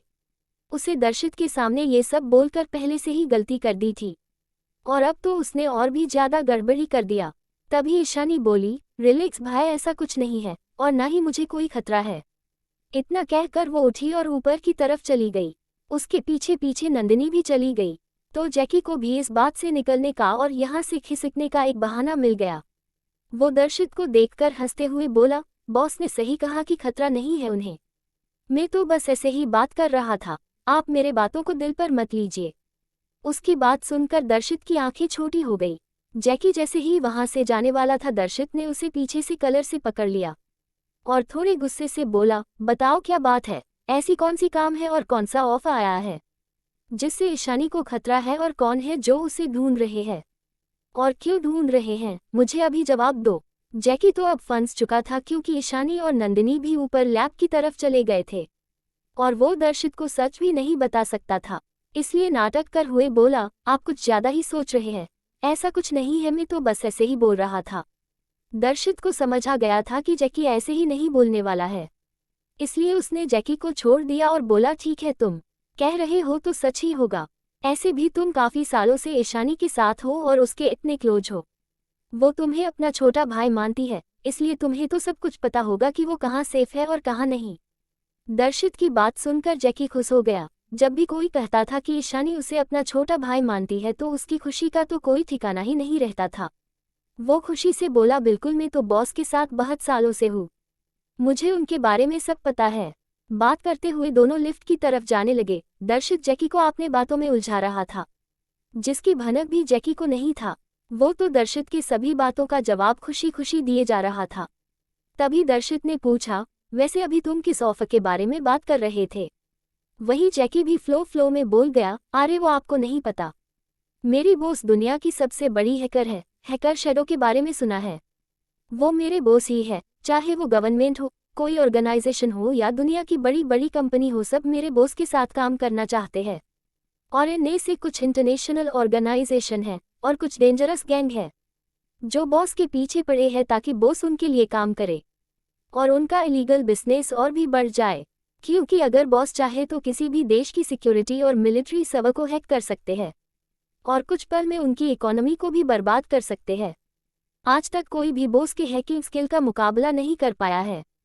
हैकिंग की दुनिया सभी हैकर्स बॉस को लीजेंड गॉड मन है। कुछ लोग तो उनसे हैकिंग की सिर्फ कुछ स्किल सीखने के लिए ही करोड़ों रुपए देने को तैयार है।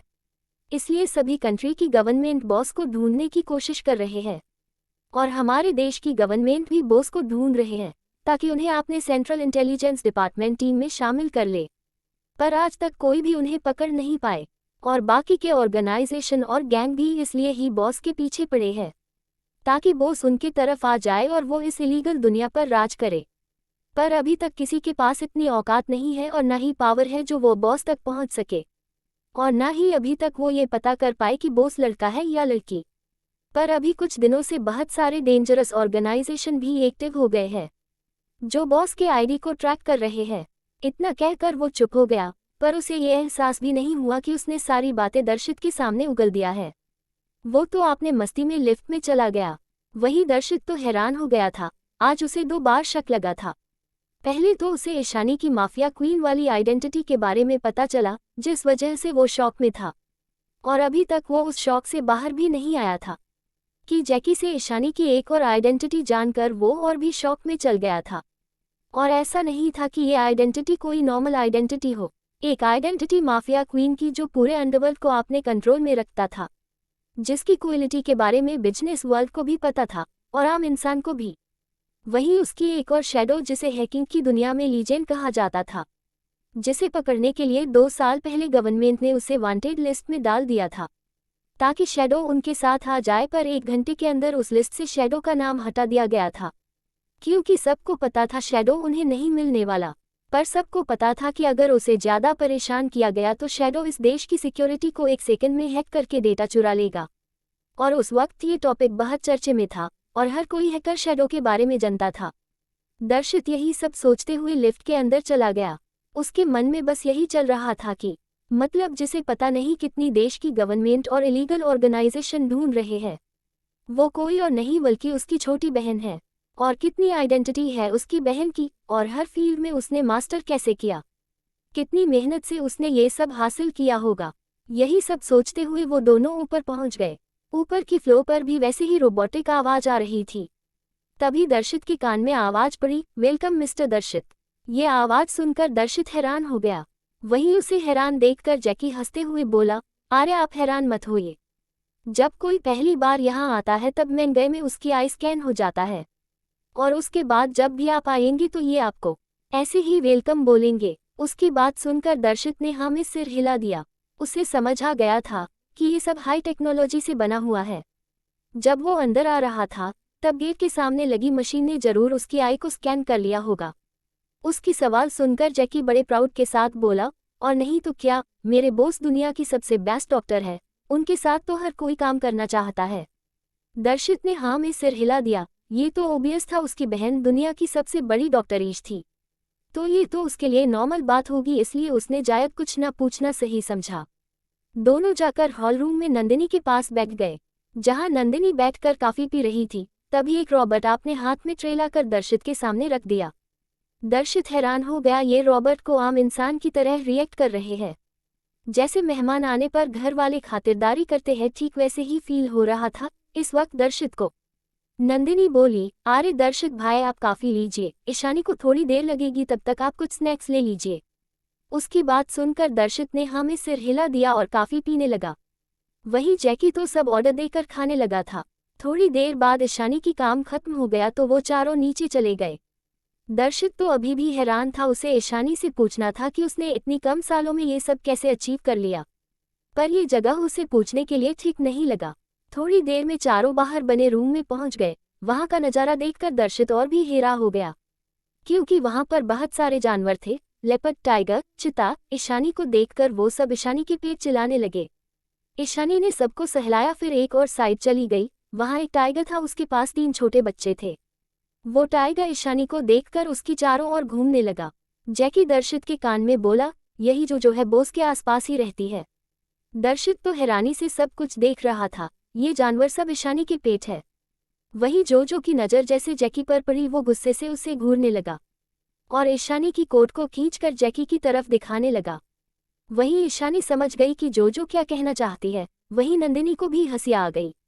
वो जैकी की तरफ देखकर बोली, देख जो को भी याद है तूने क्या किया था और कैसे तू उसके बच्चों को गर्म पानी में नहलाने वाला था, इसलिए वो ईशानी को तुझे पनिश करने को बोल रही है। उसकी बात सुनकर जो भी हाँ में सिर हिलाने लगी। उसे ऐसा करता देख जैकी गुस्से से बोला, तू मुझे मेरी बॉस से पनिश करवाना चाहती है? देखना, एक दिन मैं तुझे जू में छोड़ दूंगा। वो तो मुझे पता नहीं था कि कितनी गर्म पानी लानी है, इसलिए गलती से मैं ज़्यादा गर्म पानी ले आया था।